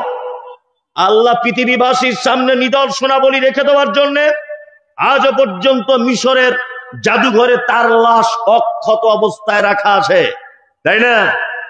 কিন্তু এই লোকের নামটা যখন কোরআন মাজিদে লিপিবদ্ধ হয়েছে, বলুন তো প্রত্যেক অক্ষরে 10টা করে নেকি হবে কি হবে না? হবে। লোক খারাপ, কিন্তু ফেরাউনের নাম কোরআনে এসেছে প্রত্যেক অক্ষরে 10টা করে নেকি। আবুল আহাব ভালো লোক ছিল না খারাপ লোক? খারাপ লোক ছিল আবুল আহাব। হ্যাঁ, নবীর দুশমন, নবীর সঙ্গে গাদ্দারি করেছে বেঈমান আবুল আহাব। কিন্তু আল্লাহ কোরআন মাজিদে বলেছে তাব্বাত ইয়াদা আবি লাহাবিউ ওয়া তাব্বা। এইখানে যে আবি লাহাবের নাম এসেছে প্রত্যেক অক্ষরে 10টা করে নাকি। ওটা 10টা। তার মানে পজিশন পরিস্থিতি এদিক ওদিক হলেই নাকি আর গোনা। জিলাপি দিয়ে বোঝালাম, জায়েজ জিলাপি না জায়েজ হয়ে গেল মাজারে গিয়ে। ফেরাউন খারাপ লোক, কোরআনে চলে এলো তার নাম, সম্মান বেড়ে গেল। আবুল আহাব খারাপ লোক, কোরআনে তার নাম চলে এলো প্রত্যেক অক্ষরে 10টা করে নাকি, তাই না? এইবার আপনাদেরকে আমি বোঝাচ্ছি, ভালো করে বুঝুন। কোরআনে একটা সূরা আছে 3 বার তেলাওয়াত করলে একবার কোরআন খতমের নেকি হয়। কোন সূরা? ইখলাস। মুখস্থ আছে কার কার? সবার? আলহামদুলিল্লাহ, ইখলাস, তাই না? এবার আপনি নামাজ পড়তে দাঁড়িয়েছেন, নামাজ পড়তে আল্লাহু আকবার, ফাতিহা শেষ, অন্য সূরা শেষ, আল্লাহু আকবার, রুকুতে চলে গেলেন। ওইখানে কেউ যদি বলে কুল হুয়াল্লাহু আহাদ আল্লাহুস সামাদ লাম ইয়ালিদ ওয়া লাম ইউলাদ ওয়া লাম ইয়াকুল লাহু কুফুয়ান আহাদ, নামাজ হবে কি না হবে না বলুন? কেন হবে না? কেন? এত দামি সূরা তাও নামাজ হবে না? হ্যাঁ, তুমি এখনো পর্যন্ত বদমাইশি করো, বিয়াদব। তুমি এখনো পর্যন্ত বলো মমতাজুল ইসলাম কোরআন পড়তে মানা করেছে মরা মানুষের কাছে। আরে কোরআন সব জায়গায় যদি পড়া যাবে তো এইখানে কেন কুলহুটা পড়া যাচ্ছে না? এইখানে কেন কুল হুয়াল্লাহু আহাদটা পড়া যাবে না কেন? আয়াতুল কুরসি একটা দামি আয়াত, কেন সেজদাতে গিয়ে পড়া যায় না? কারণ আল্লাহর নবী ওইখানে পড়ার পদ্ধতির কথা বলেননি। তিনি ওইখানের ব্যাপারে বলেছেন কি সুবহান রাব্বিয়াল আযীম, সুবহান রাব্বিয়াল আলা, শেষ। তার মানে আপনি যত বড়ই হাফেজ হন আর মুফতি হন আর কারি সাহেব হন, কুলহু রুকুতে চলবে, সেজদায় চলবে না। এই যে আপনাকে বলেছি কোরআনে একটা আয়াত দিয়ে মা আতাকুমুর রাসূল ফাখুযুহু ওয়া মানহাকুম আনহু ফাবতাগু। আল্লাহ বলছে আমলের দৃষ্টান্ত হবে নবী যেটা দেয় এটা গ্রহণ করো, নবী যেটা নিষেধ করে তার থেকে দূরে থাকো। কি বললাম বুঝলেন? প্রত্যেক আমল করার আগে তদন্ত করে আমল করতে হবে। ইনশাআল্লাহ করব, ইনশাআল্লাহ তদন্ত করে আমল করতে হবে। যদি তদন্ত করে আমল যদি না করেন, আল্লাহ বলেছে আমিলাতুন নাসিবা তাসলা নারান হামিয়া, আমল করেও তাদের থাকার জায়গা জাহান্নাম। খুব সাবধান। এবার আপনাদেরকে আমি এতক্ষণ যা বললাম, জমি রেডি করে নিলাম। এবার আমি কিছু ভালো আমলের কথা বলবো। ভালো আমল। আচ্ছা, আমি যদি কোরআন থেকে কিছু ভালো আমলের কথা বলি, আপনারা করতে পারবেন? ইনশাআল্লাহ পারবেন না? ফালতু হাত তুলেছেন সব, বেকার বেকার। এরকম কত জলসা ইনশাআল্লাহ বলেছেন বলুন? আর কত বক্তার বেলাতে ইনশাআল্লাহ বলেন আপনি? সব বক্তার বেলাতে দিতে বলেন, পরিবর্তন হয়েছে না? এই জলসা থেকে উঠেই। আর এ মুসলমানদেরকে হাদিস কোরআন বোঝানো যায়, যে মুসলমান কবর খুঁড়তে গিয়ে কবরের ভিতরে দাঁড়িয়ে বিড়ি টানে, এই মুসলমানকে আবার জান্নাত জাহান্নাম বলে বোঝানো যায়? আপনাদের এখানকার অবশ্য এরকম করে না কেউ, করে? যার বাপ মারা গেছে তাকে আবার বিড়ি কিনে দিয়ে আসতে হয়, যে ওরা কবর খুঁড়ছে, এক বান্ডিল বিড়ি দিয়ে দেশলাই কিনে দিয়ে। এই মুসলমানকে জান্নাত জাহান্নাম বলে বোঝানো যায়? হ্যাঁ, যে মুসলমান কবরে দাঁড়িয়ে বিড়ি পান করে এই মুসলমানকে বোঝানো যায়? যাবে না। তারপরেও বোঝানোর চেষ্টা করছি, যদি বুঝে যায়। হেদায়েত তো আল্লাহ করবে, শুধু একটু আপনাদেরকে সুসংবাদ দিয়ে দিই। আমি কয়েকটা ভালো কাজ বলবো। আর জীবনে আমার বক্তব্য যত শুনেছেন মোবাইলে টোবাইলে, আজকের এই বক্তব্যটা শেষ পর্যন্ত শোনার জন্য বিনীত অনুরোধ থাকলো। আমি কিন্তু এখনো মেন জিনিসগুলো বলিনি, সব বলবো এবারে একটা একটা করে ইনশাল্লাহ। মেন যেগুলো বলবো বলে এসেছি এবার বলবো। আচ্ছা, কয়েকটা ভালো আমল আপনাদেরকে বলবো, আপনারা সবাই করবেন ইনশাল্লাহ। আল্লাহ তাআলা পবিত্র আল কোরআনে অনেক ভালো আমলের কথা বলেছে, অনেক ভালো আমলের কথা। আমি কিন্তু বলছি পৃথিবীর সব থেকে ভালো মানুষকে, তার গুণ, তাই না? মাঝখানে আর একটা কথা বলি ভালো আমল বলার আগে। আল্লাহ বলেছে দুটো কাজ করলে ভালো হওয়া যায়, ঈমান আনলে আর ঈমান আনলে আর কি ভালো কাজ করলে। জি, এবার আল্লাহর নবী পৃথিবীর কাকে বেশি ভালো বলছে একবার দেখে নেওয়া যাক, 5 মিনিট দেখে নেওয়া যাক নবী কাকে ভালো বলছেন। আল্লাহর নবী বলছেন, খায়রুকুম মান তাআল্লামাল কোরআন ওয়া আল্লামাহু। পৃথিবীর শ্রেষ্ঠ ব্যক্তি ওই ব্যক্তি যে কোরআন শেখে আর অপরকে শেখায়। এই আপনি মাঝে মধ্যে বলেন যে আমাদের ইমাম সাহেব ভালো লোক নয়, বলেন বলেন, আপনার পিঠের চামড়া উঠে যাবে কিয়ামতের মাঠে। আপনি মাদ্রাসায় কোনো শিক্ষককে বলেন, কোনোদিন বলেছেন যে এই শিক্ষকটা ভালো না? তোমার চামড়া তুলে দিবে পাছার কিয়ামতের মাঠে। তুমি ভালো না বলার কে হে? আল্লাহর নবী সার্টিফিকেট দিচ্ছেন যে কোরআন শেখে আর অপরকে শেখায়, পৃথিবীর সব থেকে দামি লোক এই লোক। আল্লাহর নবী সার্টিফিকেট দিচ্ছে, তুমি কে? তুমি কে একটা আলেমের ভুল ধরতে যাচ্ছ? তুমি কে? তুমি একটা আলেমকে অপমান করার চেষ্টা করছো, তুমি সার্টিফিকেট দিচ্ছ কেন? আমাদের মাদ্রাসার শিক্ষকটা ভালো না, সার্টিফিকেট দেওয়ার রাইট তোমার নেই। আরে ও ভালো, পৃথিবীর চূড়ান্ত নবী যাকে দিয়ে ইসলামকে পরিপূর্ণ করে দেওয়া হয়েছে, এই নবী সার্টিফিকেট দিচ্ছেন পৃথিবীর দামি লোক যে কোরআন শেখে আর অপরকে শেখায়, সব থেকে দামি লোক। এরা যে কত দামি লোক এটা কেউ বুঝতে পারেনি, নরেন্দ্র মোদী বুঝতে পেরেছে। আপনাকে আমি দেখাই, যদি বোঝাতে না পারি আর এই এলাকাতে ঢুকবো না। আমরা বুঝতে পারিনি যারা কোরআনের শিক্ষা অর্জন করে এদের কত পাওয়ার, এটা নরেন্দ্র মোদী শুধু বুঝতে পেরেছে, মুসলমানরা বুঝতে পারেনি। কি বলছি বুঝতে পারছেন? দেখুন আপনাদেরকে একটা জিনিস দেখাই। আচ্ছা বলুন তো দেখি, একটা দেশকে বাঁচাতে পারে কারা? কারা? না, জনগণ বাঁচাতে পারে? একটা দেশকে বাঁচাতে পারে সেই দেশের সেনারা। কি বললাম বুঝলেন?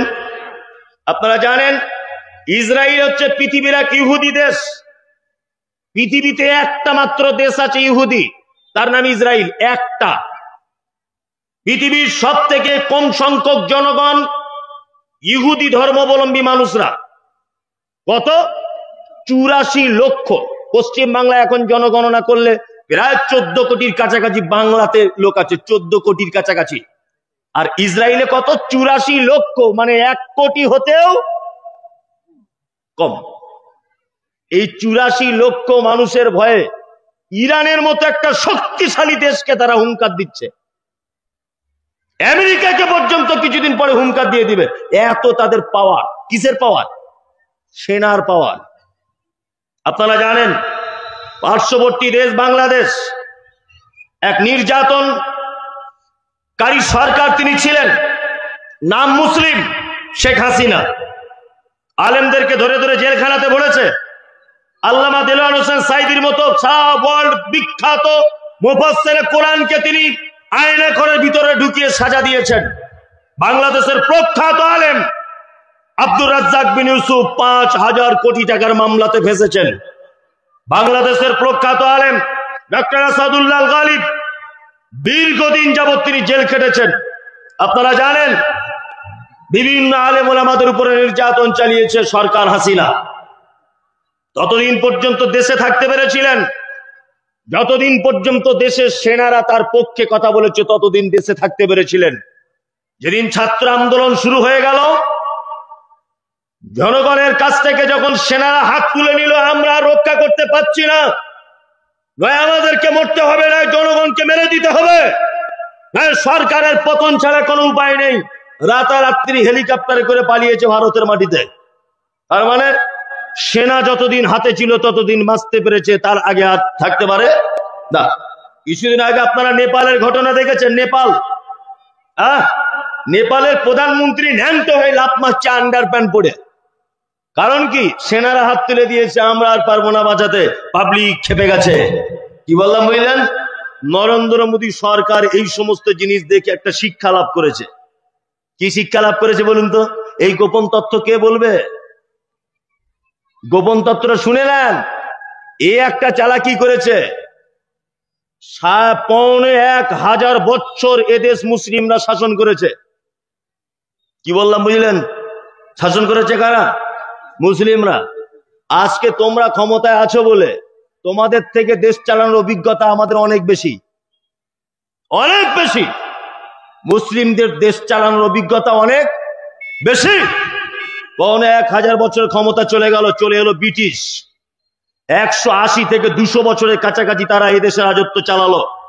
ব্রিটিশদের অত্যাচার, মুসলিমরা দাড়ি রাখলে কর আদায় করত, নীল চাষীদের কাছ থেকে কর আদায় করত, নামের আগে মোহাম্মদ লিখলে তাদের চামড়া তুলে দেওয়া হতো, তাদের কাছ থেকে ট্যাক্স আদায় করা হতো। এই নির্মম অত্যাচারের কাছ থেকে সারা ভারতবর্ষে যখন ইংরেজ বিরোধী আন্দোলন শুরু হলো, তখন হিন্দু মুসলিম সমস্ত ধর্মের মানুষ একতাবদ্ধভাবে ব্রিটিশদের বিরুদ্ধে লড়াই করে 180 থেকে 200 বছরের ক্ষমতাকে তছনছ করে দিয়ে ভারতের স্বাধীনতার পতাকা উত্তোলন করেছিলেন 1947 সালে 15ই আগস্টে।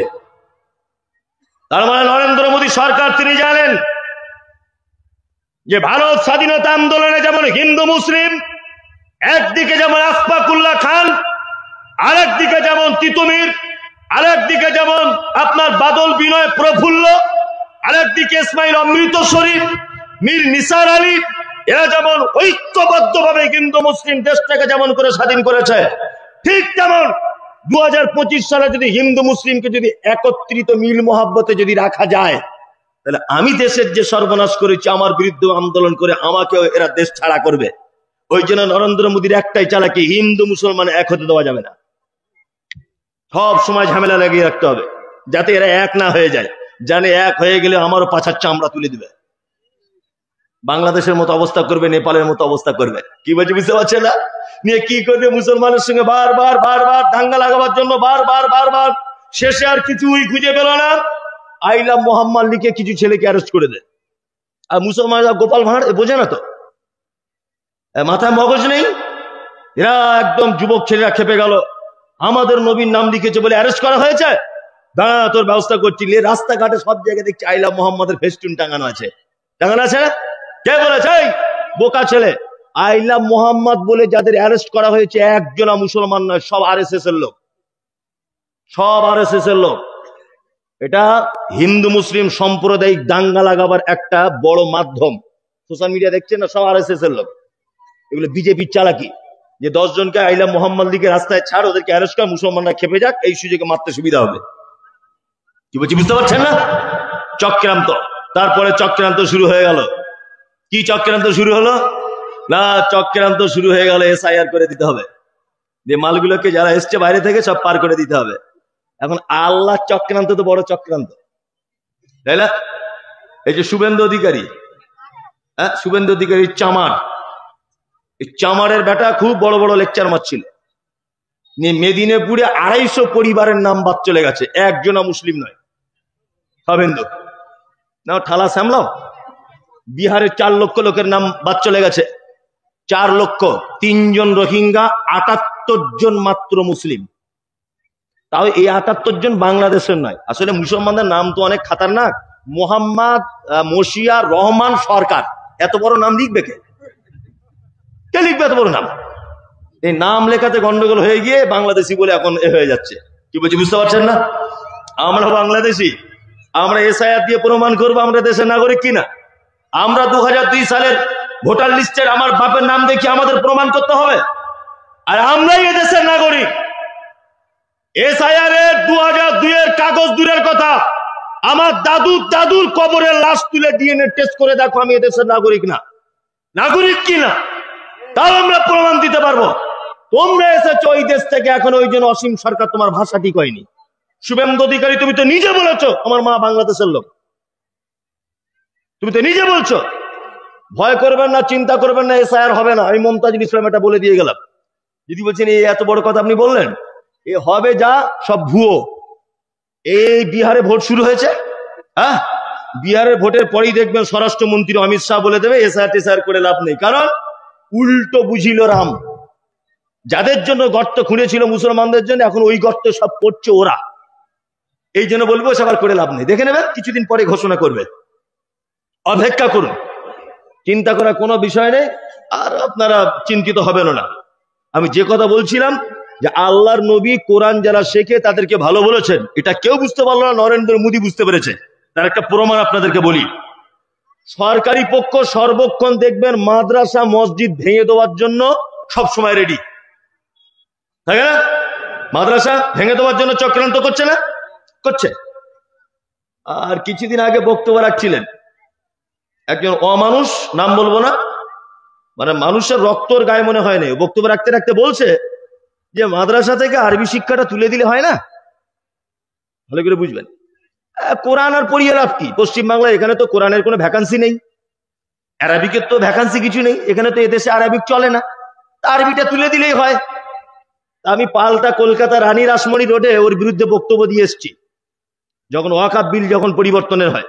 দেখেছেন হয়তো সোশ্যাল মিডিয়াতে আমাকে বিভিন্ন জায়গায় বক্তব্য দিতে। আমি একটা কথা বুঝিয়ে দিতে চেয়েছি যে পশ্চিম বাংলা থেকে যদি আরবি সিলেবাস যদি তুলে দেওয়ার প্রয়োজন হয়, আপনারা দিতে পারেন, আপনাদের ক্ষমতা এখন হাতে আছে, আমাদের মাথা পেতে মেনে নিতে হবে, কিছু করার নেই। আমরা সংখ্যায় কম, আন্দোলন করেও কিছু করতে পারবো না, তেমন ফলাফল কিছু হবে না। তবে অন্তত পক্ষে ইতিহাসটা জেনে রাখা আপনাদের উচিত হবে। সারা পৃথিবীতে 57টি মুসলিম কান্ট্রি আছে। কটা? 57টি পিওর মুসলিম কান্ট্রি, 57টি। এর ভিতরে 23টি দেশ আছে, দেশের রাষ্ট্রীয় ভাষা হচ্ছে আরবি। রাষ্ট্রীয় ভাষা কি? আরবি। পিওর আরবিতে কথা বলে পৃথিবীর 23টা দেশ। তাহলে যে ভাষায় মুসলিমরা কোরআন তেলাওয়াত করে বা মাদ্রাসায় আরবি পড়ায়, এই ভাষাটা পৃথিবীর কটা দেশে চলে? 23টা দেশে রাষ্ট্রীয় ভাষা। এবার আপনাদেরকে বলি, স্কুলে সংস্কৃত পড়ানো হয়? হয়? সংস্কৃত পড়ানো হয় স্কুলে, সংস্কৃত ভাষা। এই মমতাজুল ইসলাম সোশ্যাল মিডিয়ার মাধ্যমে সারা ভারতবাসীর কাছে এটা আমার দাবি থাকলো, চ্যালেঞ্জ থাকলো, সংস্কৃত ভাষায় পৃথিবীর কোন দেশের মানুষ কথা বলে একটা প্রমাণ আপনি দেখান। সংস্কৃত ভাষায় সারা ভারতবর্ষের কোন রাজ্য কথা বলে প্রমাণ দেখান। সারা ভারতবর্ষের কোন একটা জেলা সংস্কৃত ভাষায় কথা বলে দেখান, আপনি রিপোর্ট পেশ করুন। সারা ভারতবর্ষের একটা পরিবারকে আপনি দেখান যে পরিবার সারাদিন সংস্কৃত ভাষায় কথা বলে। তাহলে সারা ভারতবর্ষের সংস্কৃত ভাষার কোনো অস্তিত্ব নেই, সারা পৃথিবীতে সংস্কৃতের কোনো অস্তিত্ব নেই। এই সংস্কৃত ভাষা যদি বাংলা সিলেবাস স্কুলে যদি পড়ানো হয়, তাহলে বাংলা সিলেবাসের ভিতরে আরবি থাকলে অসুবিধা কোথায়? যে আরবি পৃথিবীর 23টা দেশের রাষ্ট্রীয় ভাষা, অসুবিধা কোথায়? সংস্কৃত যদি চলে, আরবি কেন চলবে না? আরবির বিরুদ্ধে সব থেকে বেশি চক্রান্ত। কারণ কি জানেন? কারণ ওরা জানে একটা দেশ বাঁচাতে গেলে যেমন দেশের সৈনিক দরকার হয়, একটা রাষ্ট্র বাঁচাতে গেলে যেমন তার সেনার প্রয়োজন হয়, ইসলাম বাঁচানোর জন্য বর্তমানে কারা আছে? কারা? আলেমরা। কারা?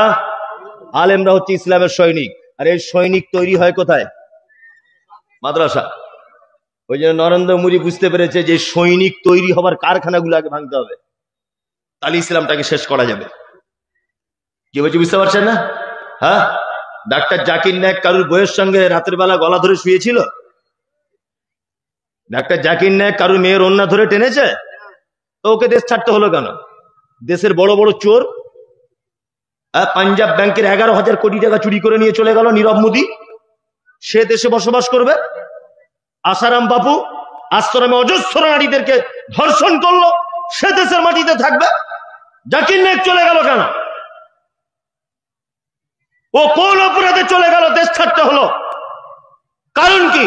কারণ একটাই, উনি ইসলামের সেনাপতিত্ব করছিলেন। এই কারণে কি বলছি বুঝতে পারছেন? ওই জন্য কোরআন শিক্ষা যারা করে তাদের শত্রুর শেষ নাই। আবার তারপরেও দুঃখ লাগে, আপনি মাদ্রাসার দায়িত্বে আছেন, আপনিও মাঝে মধ্যে বলেন যে আমাদের অমুক মৌলভী সাহেব ভালো না। এই কথাটা বললে কাবিরা গুনাহ হয়ে যাবে। যদি বলছেন কেন, আরে আল্লাহর নবী বলেছেন ও ভালো, আর আপনি বলছেন খারাপ। আপনি এতটুকু বলতে পারেন, মৌলভী সাহেব আপনার এই জায়গাটা একটু অসুবিধা হচ্ছে, আপনি সংশোধন করে নেন, সংশোধন। ইমাম সাহেব আপনার এই জায়গাটা একটু অসুবিধা হচ্ছে, আপনি একটু সংশোধন করে নেন। এতটুকু রাইট আপনার থাকতে পারে দায়িত্বশীল হিসাবে। ভালো না মন্দ এই সার্টিফিকেট দেওয়ার রাইট আপনার নেই। নবী বলেছেন ও ভালো। নবী বলেছেন কে ভালো? যে কোরআন শেখে আর অপরকে শেখায়। এবার আপনাদেরকে একটা ভালো আমল বলে দিই চটচট করে। পুড়িয়ে বাবা রাত 12টা বাজতে গেল, বিসমিল্লাহ। রাত 12টা প্রায়। আল্লাহ সুবহানাহু ওয়া তাআলা পবিত্র আল কোরআনের ভিতরে বলছেন, পৃথিবীতে 4টে গুণ যদি কোনো মানুষের ভিতরে থাকে, আমি তাকে বিশাল পছন্দ করি। কটা গুণ? 4টা। এক, আল্লাহ তাআলা বলছেন, আল্লাযীনা ইউনফিকুনা ফিস সাররাই ওয়াজ যাররাই ওয়াল কাযিমিনাল গায়যা ওয়াল আফিনা আনিন নাস আল্লাহু ইউহিব্বুল মুহসিনিন। 4টে কাজ যদি কোনো মানুষ করে, আল্লাহ তাকে বেশি পছন্দ করে। এই হাসাহাসি করবেন না। আপনি যদি ব্যস্ত থাকেন, আস্তে আস্তে করে সুরসুর করে চলে যান। আমি এসেছি 10 ঘন্টা রাস্তা গাড়িতে বসে, তারপরে এসে বক্তব্য রাখছি। আপনার থেকে আমি অনেক ক্লান্ত বেশি। আর আপনার পাশে বাড়ি, আপনি এখনই গিয়ে ঘুমিয়ে যাবেন, আমাকে আবার 10 ঘন্টা ফিরে যেতে হবে। আপনি বেশি এদিক ওদিক করিয়েন না, চুপচাপ মেরে বসুন। কিছু তথ্য পেশ করছি, তথ্যগুলো নেন। মরে তো যাবেন, টাইম হয়ে গেছে, অন্তত কিছু তথ্য নিয়ে মরুন। আর কি বলবো আপনাকে? আল্লাহ সুবহানাহু ওয়া তাআলা বলছেন, যারা 4টে কাজ করে তাদেরকে ভালোবাসি। আলেম ওলামারা যারা আছেন, আপনাদেরও শুনলে অনেক কাজ হবে। এক, যারা সচ্ছলতায় অসচ্ছলতায় দান করে আল্লাহর রাস্তায়।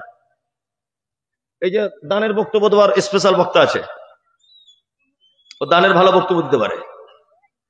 আমি তো দানের বক্তব্য দিতে পারি না। আর দানের বক্তব্য শুনে শুনে কানে ঘা হয়ে গেছে না? মৌলভী সাহেবদের কাজ নেই, উঠেই শুধু দান করো, দান করো, রব্বানা আতিনা আল্লাহ দয়াময় হাবিজাবি, অনেক কিছু, শুধু দান করো আর দান করো। আমাদের গ্রামে একটা লোক ঈদের নামাজ পড়তে যায়নি, ঈদের নামাজ পড়তে যায়নি। তা আমার চাচা হয় সম্পর্কে, তা ওকে বলছি, চাচা তুমি ঈদের নামাজ পড়তে গেলে না কেন? বলছে বাপ খুব দুঃখতে যায়নি। কেন? বলছে বাড়ি ঢুকলে বউ বলে এটা আনো সেটা আনো, ভয়ে মায়ের সাথে বাড়ি ঢুকতে পারি না। রমজান মাসে 2টো মেয়ের বিয়ে দিয়েছি, নাতিপুতি সবাই ফোন করে বলছে নানা এটা দাও ওটা দাও, সব জায়গায় চাওয়াচাবি। মানে রমজান মাস টোটালে আমার কাছে লোক চাইছে, গরিব ফকির মিসকিন সবাই। তা আমি যে একটু আল্লাহর ঘরে ঈদের দিনে গিয়ে চাইবো ঈদগাহে যে আল্লাহ আমায় কিছু টাকা পয়সা দাও, শালা ইমাম সাহেবরাও দেখছি নামাজের পরে বলছে মসজিদের উন্নতি কল্পে দাও। তা কোন জায়গায় কি আমি চাইবো? ওই জন্য আর নামাজ আর পড়তে যাই না। কি বললাম বুঝলেন? যে চাওয়ার জায়গাটাও তো বন্ধ, ওই দুঃখে আর আমি নামাজ পড়তে যাই না। তা আমরা দানের বক্তব্য এমন দিয়েছি, এ দানের বক্তব্য আর ভালো লাগে না। এই মমতাজুল ইসলাম মাদ্রাসার কালেকশনের জন্য বলছি না, আল্লাহর কসম, দান সম্পর্কে কিছু এমন তথ্য আপনার সামনে আমি পেশ করছি, এই তথ্যগুলো শুনলে আপনার গায়ের লোম খাড়া হয়ে যাবে এখনই। যে আপনি সব কি শোনাচ্ছেন আমাদেরকে, শুনুন একটা একটা করে। দান কত গুরুত্বপূর্ণ জিনিস। আচ্ছা, আমরা দুনিয়াতে কিছু ভুল করি, আর সেই ভুলের সাজা বা সেই ভুলের কাফারা দুনিয়াতেই হয়। এরকম কিছু ভুল আছে না নেই? আছে। 2-4টে ভুল আপনাদেরকে দেখাই। আপনার স্ত্রীর সঙ্গে দুপুরবেলা ঝামেলা হয়েছে, দুপুরে বক্তব্য এতক্ষণ সব ভুলে যান, আমার আপত্তি নেই, এই জায়গাটা ভুলবেন না। আপনার স্ত্রীর সঙ্গে ঝামেলা হয়েছে দুপুরবেলা, ও আপনার দিকে ফেরে না, আপনি ওর দিকে ফিরছেন না, রাতে শুয়ে আছেন, ও এদিকে মুখ করে এদিকে মুখ করে, যেমন হয় স্বামী স্ত্রী। তা আধ ঘন্টা পরে কি আল্লাহর পক্ষ থেকে একটা ভালোবাসা জন্ম হয়েছে, দুজনে আবার মোটামুটি প্রীত জমে গেছে। প্রীত হয়ে যাওয়ার পরে সকালে উঠে, তার আগে ঝগড়া যখন হচ্ছে দুপুরবেলা, আপনি এখন বলেছিলেন আল্লাহর কসম বলছি তোর মায়ের বাড়ি জীবনে যাব না। ঝগড়া করতে করতে আপনার বউকে বলেছিলেন আল্লাহর কসম তোর মায়ের বাড়ি যাব না। রাতের বেলা প্রেম ভালোবাসা হয়ে গেছে, সকালবেলা উঠে বলছে ফেরদাউস ফরিদা তোকে একটা কথা বলবো, রাগ করিস না, কালকে যে বলেছিলাম আল্লাহর কসম তোর মায়ের বাড়ি যাব না, তো সব রাগ টাগ বাদ দে, চল মোটর সাইকেলটা বার করি দুজনে গিয়ে ঘুরে আসি। না আপনি আবার নির্লজ্জের মতো চলে গেলেন মোটর সাইকেল নিয়ে ওর মায়ের বাড়ি। আচ্ছা, এই যে আল্লাহর কসম দিয়েছিলেন আমি যাব না, আবার নির্লজ্জের মতো চলে গেলেন, আচ্ছা বলুন তো দেখি এই কসমের কাফফারা আছে না নেই? আছে। কি কাফফারা বলুন একজন, কেউ জানেন? তার মানে আছে যে এটা বললেন, এটাও আন্দাজে বললেন, এটাও আন্দাজে চালিয়ে দিলেন আপনি, তাই না? আন্দাজে যদি না চালাবেন তাহলে কেউ বলতে পারছেন নাকি? একটা লোক বলুন তো দেখি তার প্রাইজ আছে, কসমের কাফফারা কি? 3টা রোজার। কি করো তুমি? দোকানে থাকো। যাক, ও মোটামুটি কাছাকাছি পৌঁছেছে, ও কাছাকাছি পৌঁছেছে। 3টা রোজা যদি কেউ করতে না পারে তাহলে কি করতে হবে? 10 জন মিসকিনকে খেতে দিতে হবে। কয়জন? 10 জন। তাহলে কসম আপনি রাখতে না পারলে আপনার তো মোটামুটি যে কসম আপনার করা আছে সারা জীবন রোজা রেখেও শেষ হবে না। কথায় কথায় আমার নানির কসম, আমার মায়ের কসম, আমার বাপের কসম, আমার বইয়ের কসম, তোর মাথায় হাত দিয়ে বলছি, আমি কাবার দিকে ফিরে বলছি, সূর্যের দিকে ফিরে বলছি, মাটিতে দাঁড়িয়ে বলছি, বলি না? শুনুন, আল্লাহ ছাড়া কারো নামে কসম করা চলবে না। কসম যদি কেউ করে শিরক। আল্লাহ ছাড়া কারো নামে কসম করা চলবে না। যদি কেউ করলো তাহলে সে শিরক করলো। আল্লাহ কি বলছে? ইন্নাল্লাহা লা ইয়াগফিরু আন ইউশরাকা বিহি ওয়া ইয়াগফিরু মা দুনা যালিকা লিমান ইয়াশা। পৃথিবীর সব গুনাহ মাফ করে দিতে পারি ইচ্ছা করলে, শিরকের গুনাহ আমি কখনো মাফ করি না। শিরক কসম যদি এমার্জেন্সিতে করতেই হয়, কার নামে? আল্লাহ। তাহলে কসমের কাফফারা জেনে গেলাম, 10 জন মিসকিন খাওয়াতে হবে, 3টা রোজা রাখতে হবে। তাহলে কাফফারা কি দিয়ে হলো? 10 জন মিসকিনকে দান করতে হবে আর 3টে নফল রোজা রাখতে হবে। এখানে কেউ আছেন যে হজ করতে গেছেন বা যাবেন, 2-1 বছরের মধ্যে নিয়ত করেছেন? কেউ আছেন?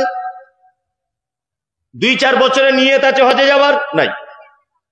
তা এই এলাকার মানুষ, অনেক মানুষ আমার সাথে উমরাতে গেছে মক্কাতে, এই 20 দিন আগে ফিরেছে কিছু লোক, আপনাদের এলাকাতেই বাড়ি, যাই হোক আমাদের ট্রাভেলস থেকে গেছে। তা আপনাদেরকে একটা কথা বলি, হজ করতে গেলে, উমরা করতে গেলেন, উমরা, হজ বাদ দেন, উমরা করতে গেলে কাবাকে 7 বার ঘুরলে, 1 বার তাওয়াফ বলে, 7 বার ঘোরা হয়ে গেলে মাকামে ইব্রাহিমকে সামনে রেখে 2 রাকাত নামাজ পড়তে হয়। মাকামে ইব্রাহিমে 2 রাকাত নামাজ হয়ে গেলে পাশে জমজমের পানি আছে, জমজমের পানি পান করতে হয়। জমজমের পানি পান করা হয়ে গেলে আল্লাহ কোরআনে বলেছে ইন্না সাফা ওয়াল মারওয়াতা মিন শাইরিল্লাহ। আল্লাহ বলেছেন সাফা মারওয়া আমার নিদর্শনাবলীর ভিতরে 2টি নিদর্শনাবলী পাহাড়। সাফা পাহাড় থেকে তওয়াব সাই করা শুরু করতে হবে, এইভাবে 7 বার ছুটে আসতে হবে, শেষ করতে হবে মারওয়া পাহাড়ে। তারপরে আপনাকে মাথা নেড়া করতে হবে, আপনার উমরা শেষ। হজ যদি হয় আপনাকে কুরবানি করা লাগবে, আপনাকে জামারাতে পাথর মারতে হবে, আপনাকে মুজদালিফায় অবস্থান করতে হবে, আপনাকে অপরাধের জরিমানার কথা দেখাচ্ছি। হজের কোন রুকুন যদি আপনার ছুটে যায়, কাবা 7 বার ঘোরাকে একটা তওয়াব বলে, ভুল করে 6 বার ঘুরেছেন। সাফা মারওয়া 6 বার নয় 7 বার দৌড়াতে হয়, ভুল করে আপনি 6 বার দৌড়িয়েছেন। কুরবানি দিতে হয় হজের সময়তে, কোন কারণে মিস্টেক হয়ে গেছে, কুরবানি দিতেই আপনি পারেননি, আল্লাহ তাআলা বলছে হজের কোন রুকুন ছুটে গেলে, এই হাজী সাহেব মক্কায় থাকা অবস্থায় দান করো, সাদাকা করো। সাদাকা সাদাকা করার সুযোগ যদি না পাও, মক্কায় থাকা অবস্থায় 3টে রোজা রাখতে হবে। কটা? 3টা। মক্কায় থেকে বাড়ি এসে দমদম এয়ারপোর্ট বা বাগডোগরাতে প্লেনে নেমে আবার যখন বাগিচাপুরে আসবেন তার পরের দিন থেকে রোজা রাখতে হবে 7টা। এটা হচ্ছে হজের কোনো কিছু ভুল হলে তার জরিমানা। ওখানে থাকা অবস্থায় প্রথম অপশন দান করতে হবে, দ্বিতীয় অপশন 3টে রোজা রাখতে হবে মক্কায় থাকা অবস্থায়, তৃতীয় অপশন বাড়িতে এসে 7টা রোজা রাখতে হবে, 10টা রোজা রাখতে হবে, জরিমানা। কি বলছি বুঝতে পারছেন? তাহলে হজের জরিমানা আল্লাহ তাআলা দুটো জিনিস দিয়ে করেছেন। কি দিয়ে? রোজার দান, রোজার দান, তাই না? এইবার আর একটা জরিমানা আপনাদেরকে দেখাই। এ দানের বক্তব্য কে রাখবে? এ দানের বক্তব্য শুনলে আপনার বিবেক অনেক কিছু পাবে, যে এই দানের সম্পর্কে তো আমার জানা ছিল না এগুলো। এবার আপনি আর একটা জিনিস জানুন। নতুন বিয়ে করেছে তো বুঝে কম, বউ পাগলা ছেলে, হঠাৎ করে এখন ওর স্ত্রী হাতগুলোকে ধরছে আর বলছে, নাসিমা তোমায় একটা কথা বলবো। বলছে কি বলো? তো বলছে তোমার হাতটা অনেকটা আমার মায়ের মতো দেখতে, বলে দিয়েছে ওর বউকে। আচ্ছা কারিমা তোমাকে একটা কথা বলবো, কি? তুমি যখন ওই মানে চলো না রাস্তা দিয়ে, অনেকটা আমার মায়ের মতো লাগে। তোমার পিঠ, তোমার পেট, তোমার চোখ, তোমার নাক, এগুলো না অনেকটা আমার মায়ের মতো, অনেকটা মিল আছে। আচ্ছা কেউ যদি তার বউয়ের কোনো অঙ্গ প্রত্যঙ্গ মায়ের সাথে তুলনা করে দেয়, বলুন তো এটা পাপ কি পাপ নয়? পাপ। এটা কি নর্মাল পাপ না খুব মানে ভিআইপি পাপ? সাংঘাতিক ব্যাপার। এ পাপ যদি দাঁড়ি পাল্লাতে তোলা হয় তো দড়ি ছিঁড়ে পাল্লা চলে আসবে। এর যদি জরিমানাটা আপনি শোনেন, জরিমানাটা শুধু আল্লাহু আকবার। এইটাকে কোরআনের ভাষায় বলা হয় জিহার। কোরআন মাজিদে আল্লাহ সুবহানাহু ওয়া তাআলা একটা সূরা অবতীর্ণ করেছেন। সূরাটির নাম হচ্ছে সূরা মুজাদালা। আল্লাহ বলছেন, কদ সামিআল্লাহু কাওলাল্লাতী তুজাদিলুকা ফি জাওজিহা ওয়া তাসতাকি ইলাল্লাহ। এই সূরাটা একবার বাংলা অনুবাদ করে দেখে নিবেন। এটা একটা স্বামী স্ত্রী, এই ঘটনাকে কেন্দ্র করে অবতীর্ণ হয়েছে সূরাটা। কি বলছে বুঝতে পারছেন? আরবিতে কি বলা হয়? জিহার বলা হয়। এইবার একটা কথা বলি, আপনার স্ত্রীকে বলেছেন তোমার হাত আমার মায়ের মতো, তোমার চোখ দুটো আমার মায়ের মতো, শুধু এতটুকু আপনি বলে দিয়েছেন, এতটুকু। আল্লাহ জরিমানা করছেন কি? ফাতাহরিরু রাকাবাতিন মিন ক্বাবলি আন ইয়াতামাসসা।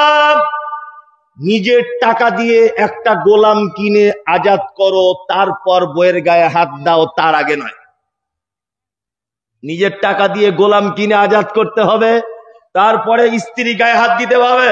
মমতাজুল সাহেব গোলাম কেনার টাকা নাই, তাহলে কি করব? আল্লাহ বলছেন ফামান লাম ইয়াজিদ ফাসিয়ামু শাহরাইন মুতাতাবিআইন মিন ক্বাবলি আন ইয়াতামাসসা। পর জরিমানার দ্বিতীয় অপশন 60টা রোজা রাখতে হবে। কটা? বইয়ের সঙ্গে এই কারবার করার ফলে রোজা করছেন, ঠিক 58টা রোজার দিন একটা রোজা ভেঙে গেছে, আবার প্রথম থেকে শুরু। আলেম ওলামারা তো আছে এখানে, বলবে আমি যদি ভুল বলি। কারা আছে আলেম ওলামা? আপনিও তো। মিন ক্বাবলি আন ইয়াতামাসসা, আল্লাহ বলছে তারপরে গায়ে হাত দিবে। শাহরাইনে মুতাতাবিআইন মানে কি? পায়ে দর পায়ে, বিরতি ছাড়া, বিরতি ছাড়া, কোনো বিরতি চলবে না মাঝখানে। কটা রোজা? 60টা। তাহলে বউয়ের সঙ্গে সংসার করাও খুব কঠিন। তোমরা যারা বিয়ে করেনি জেনে নাও, এটা কাজে লাগবে। বউয়ের কোনো অঙ্গ প্রত্যঙ্গ মায়ের সাথে কখনো তুলনা করবে না। বউ বউয়ের জায়গায়, মা মায়ের জায়গায়, তাই না? ইয়ার কি করেও বলবে না। তাহলে প্রথম হলো গোলাম আজাদ করা, আর দ্বিতীয় কি হলো? 60টা রোজা। মমতাজুল সাহেব এটা তো বড় কঠিন, 60টা রোজা করবো। আমি তো রমজানেরই 30টা পারি না, রমজানেরই তো 30টা পারি না, তো 60টা করবো কি করে?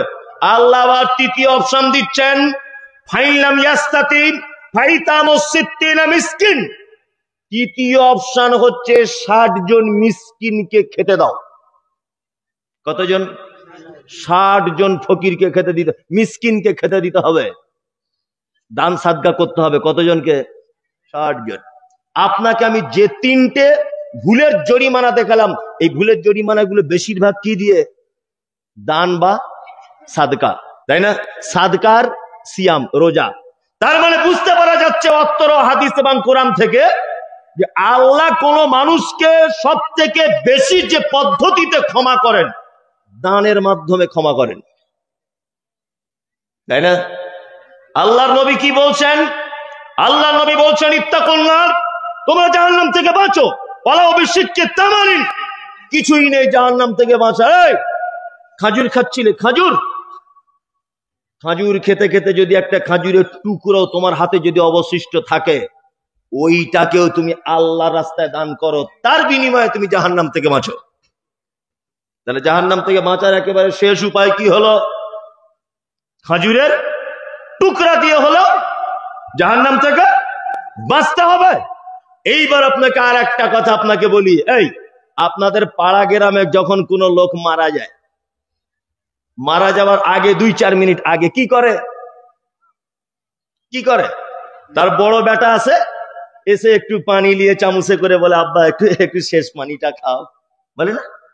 মেয়ে ছুটে ছুটে এসেছে আবাদপুর থেকে, বড় মেয়ে নাসিম এসে বলছে, আব্বা 2টো বেদানা নিয়ে এসেছি, শেষবারের মতো বেদানার রসটা খাও, বলে কি? বলে না? ও কি মরার আগে বেদানা খাবার জন্য কাঁদছে? বাবার জন্মে বেদানা খাই নাই, ও কি তখন বেদানা চায়? আল্লাহু আকবার। যদি আপনি কোরআন আয়াতটা শোনেন, আপনার দিমাগ ঘুরে যাবে। এ কি আয়াত? আল্লাহর নবী বললেন, একজন ইমানদার মানুষের আত্মাকে যখন বার করে নেওয়া হয়, বিশ্ব নবী বললেন, সারা পৃথিবীতে যত মানুষ মালাকুল মউতের সঙ্গে সাক্ষাৎ করে, মৃত্যুর আগে নিজের চোখে মালাকুল মউতকে সে দেখতে পায়। আল্লাহর নবী বললেন, লোকটা যদি ইমানদার হয়, একজন ঘুমন্ত শিশু যেমন মায়ের কোলে ঘুমিয়ে যায়, ওইভাবে তার আত্মাটাকে বার করে নেয়। তার পাশে বসে থাকা তার স্ত্রী বুঝতে পারে না, তার বেটি বুঝতে পারে না, তার বেটা বুঝতে পারে না, কেউ বুঝতে পারে না।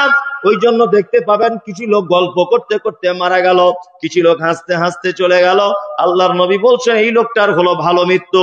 কিন্তু বিশ্ব নবী বললেন, মালাকুল মউত খারাপ লোকদের আত্মাকে এত কঠিন করে ধরে যে তার হাতের ভিতরে তার শিরা উপশিরা সব যেন মালাকুল মউতের হাতে চলে আসে, সব মালাকুল মউতের হাতে চলে আসে। আর ও লোক মৃত্যু যন্ত্রণায় ছটফট ছটফট করে। ওই জন্য দেখতে পাবেন কিছু লোক মরার সময় এদিকে বেরোন হা করে আসে, কিছু লোকের হাত এরকম করে বেঁকে যাচ্ছে, পা গুলো এরকম করে বেঁকে যাচ্ছে, যায় না? বিশ্ব নবী বললেন, লোকটা যদি ভালো হয়, তার আত্মাটাকে এত সহজ করে বার করা হয় যে সে যেন ঘুমন্ত শিশুর মতো মায়ের কোলে যেন ঘুমিয়ে যায়, কিছুই বোঝা যায় না। আর লোকটা যদি খারাপ হয়, মালাকুল মউত এত কঠিন করে তার আত্মাটাকে ধরে যে মালাকুল মউতের হাতে যেন তার শিরা উপশিরা সব যেন ছিঁড়ে যেন চলে আসে। আর ওই লোকটা তখন বেদানা খেতে চায় না, আপেলের রস চায় না, আঙ্গুরের রস চায় না, গরম ঠান্ডা পানি চায় না, একটা কথা বারবার তখন বলে, ফায়াকুলা রব্বি লাউলা আখরতানি ইলা আজালিন করিব ফাআসাদদাকা ওয়া আকুম মিনাস সলিহিন। আল্লাহ, পৃথিবীতে বাঁচার টাইম নাই, মালাকুল মউত চলে এসেছে, পৃথিবীর এমন জায়গাতে আমার আর থাকার সময় হলো না, তোমার কাছে চলে যেতে হবে। দয়াময় আল্লাহ, আমাকে কিছু টাইম দাও, আমাকে কিছু সময় দাও, আমি দুনিয়াতে আর একবার যাই, ফাআসাদদাকা ওয়া আকুম মিনাস সলিহিন, আর যাবার পরে কিছু দান করে আসি আর ভালো মানুষদের অন্তর্ভুক্ত হয়ে যায়। তাহলে একটা মানুষ মরার আগে শেষ ইচ্ছাটা কি? আল্লাহ একটু টাইম দাও, কিছু দান করে আসি, তাই না? ওই জন্য আপনাকে একটা কথা বলি, যারা বসে আছেন খুব মনোযোগ দিয়ে শুনবেন। আপনার আব্বা যখন দেখবেন মৃত্যু যন্ত্রণায় ছটফট করছে, কি বললাম বুঝলেন? ওই কেঁদে লাভ নেই, তাড়াতাড়ি করে বাক্সের ভিতরে টাকা ছিল 200 টাকা বার করে তাড়াতাড়ি গিয়ে মসজিদে দিয়ে বলুন, ইমাম সাহেব এনেন মসজিদের জন্য, আমার আব্বার খুব কষ্ট হচ্ছে, আমার আব্বার জন্য একটু দোয়া করবেন। কারণ আপনার আব্বা তখন চাইছে, আল্লাহ আমাকে একটু টাইম দাও, আমি কিছু দান করে আসি, খুব কষ্ট হচ্ছে আমার। আপনার আব্বা তো তখন আর টাইম দেওয়া হবে না, হবে অন্তত বাপের পক্ষ থেকে আপনি তাড়াতাড়ি করে সাদকা করবেন, যখন দেখবেন আমার মা এই চলে যাচ্ছে, এই যাচ্ছে, খুব কষ্ট হচ্ছে আমার মায়ের, সঙ্গে সঙ্গে 10 কেজি চাউল বার করে মাদ্রাসার বাচ্চাদের হাতে পৌঁছে দেন। এই শিক্ষকদের কাছে আমার বেটার জন্য একটু দোয়া করবেন, খুব কষ্ট আছে। আমার স্ত্রীর জন্য একটু দোয়া করবেন, এই জাহানটা বার হয়ে যাচ্ছে যাচ্ছে, খুব কষ্ট পাচ্ছে। তাড়াতাড়ি করে তার জন্য কি করবেন? সাদকা। তাহলে দান কত গুরুত্বপূর্ণ। এবার আপনাকে বলি, একটা মানুষ মৃত্যুর আগে পর্যন্ত আল্লাহর কাছে বলছে কি করবে? আল্লাহ সুযোগ দাও, দান করবে। আর এখন আমাদের দান তো নয়, মানে সে বানিয়ে বানিয়ে বিভিন্ন রকম করে দুয়া দরুদ করে তবুও বক্তা পকেট থেকে টাকা বার করতে পারে না। আর ও মনে হয় আমি খুব চালাক, আমি দিইনি। এই তুমি চালাক না, তুমি গোপাল ভাঁড়। আল্লাহ তোমার টাকা আজকে রাতে কবুল করেনি, এটা সব থেকে বড় কথা। বাগিচাপুর মাদ্রাসার জন্য তুমি যে টাকা দাও নিয়ে কথা নয়, আল্লাহ তোমার মতো লোকের টাকা পছন্দ করেনি আজকে রাতে। তুমি দিতে পারোনি বলে বাহাদুরি নয়, আল্লাহ তোমার মতো লোকের পয়সা বাগিচাপুর মাদ্রাসার জন্য আজকে রাতে পছন্দ করেনি, ওই জন্য তুমি দিতে পারোনি, তুমি বাহাদুর নয়। কি বলছি বুঝতে পারছেন? দান মারাত্মক গুরুত্বপূর্ণ জিনিস। আপনাকে আর একটা ছোট্ট হাদিসের অংশ শোনাই, আপনার চোখে পানি চলে আসবে দেখুন যে কি বলছেন আপনি। এটা আল্লাহ নবী সাল্লাল্লাহু আলাইহি ওয়াসাল্লাম পৃথিবী থেকে চলে গিয়েছিলেন কি বারে বলুন? শুক্রবার। তুমি এতদিন এই শিখেছ? লোকাল কোনো ডাক্তার থাকলে দেখাবে। সোমবার। কি বার? সোমবার। আমার থেকে ফিরবেন। সোমবারের আগে রবিবার, রবিবারের আগে শনিবার, শুক্রবার, তারপরে বৃহস্পতিবার। বৃহস্পতিবারের দিন এশার নামাজ আল্লাহর নবী জমাতে জীবনের শেষ পড়িয়েছেন। দান কত গুরুত্বপূর্ণ দেখুন। আল্লাহর নবী জীবনের শেষ নামাজ পড়িয়েছেন কোন ওয়াক্তের? এশার। নড়াচড়া করবেন না এই কথাটা শোনার সময়। এশার নামাজ পড়ে বাড়ি এলেন, একেবারে কোরআনের যে শেষ আয়াত তিনি তেলাওয়াত করেছিলেন দ্বিতীয় রেখাতে, ফাবি আইয়ি হাদিসিম বাদাহু ইউমিনুন, সুবহানাল্লাহ, এই আয়াত তিনি তেলাওয়াত করেছিলেন। বাড়ি চলে এলেন। হযরতে বেলাল আজান দিচ্ছেন ফজরের, আসসালাতু খায়রুম মিনান নাওম। আল্লাহ রাসূলের ঘুম ভেঙে গেছে। আম্মাজান আয়েশা এক লোটা পানি আল্লাহ নবীকে দিলেন। আল্লাহ নবী পানিটা নিলেন, নিয়ে ওযু করলেন। ওযু করার পরে তিনি অজ্ঞান হয়ে গেলেন, জ্ঞান হারিয়ে ফেললেন।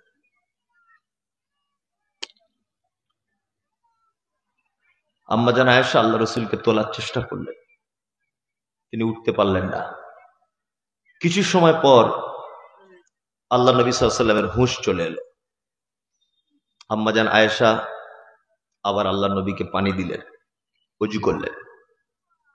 ওযু করার পর তিনি ওঠার চেষ্টা করছেন, পারছেন না। আবার জ্ঞান চলে গেল, মানে অজ্ঞান হয়ে গেলেন। তৃতীয়বার জ্ঞান এলো, আয়েশাকে ইশারা করছেন, আয়েশা এদিকে এসো। আয়েশা বুঝতে পারছেন যে আল্লাহ নবী মনে হয় মেসওয়াক, দাঁতন করতে পছন্দ করতেন, তিনি দাঁতন চাইছেন। আম্মাজান আয়েশা একটা মেসওয়াক নিয়ে আল্লাহ নবীকে দিলেন, নিজে মুখে চিবিয়ে নরম করে আল্লাহ নবীর গালে দিলেন। সুবহানাল্লাহ। ওযুর পানি দিলেন। তখন আল্লাহ রাসূল সাল্লাল্লাহু আলাইহি ওয়াসাল্লাম জীবনের পড়ন্ত বিকালে অশ্রু ঝরা চোখে আয়েশাকে ডেকে বলছে, আয়েশা আমি আর মসজিদে নববীতে যেতে পারবো না, তুমি এক কাজ করো, তোমার আব্বা আবু বক্করকে বলো ইমামতি করতে যেতে, আমি মনে হয় জীবনে আর কোনোদিন নববীতে ঢুকতে পারবো না। আম্মাজান আয়েশা বলছেন, আল্লাহ রাসূল আপনি তো আমার কাছে আছেন এখন,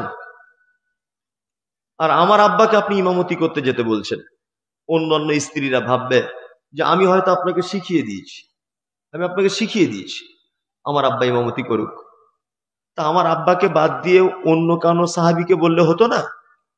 তখন আল্লাহ রাসূল সাল্লাল্লাহু আলাইহি ওয়াসাল্লাম বলছেন, আয়েশা এই তুমি কি বনি ইসরাঈলদের মতো মহিলাদের মতো ফিতনা লাগাতে চাইছো? আমি যেটা বুঝি তুমি কি সেটা বোঝো?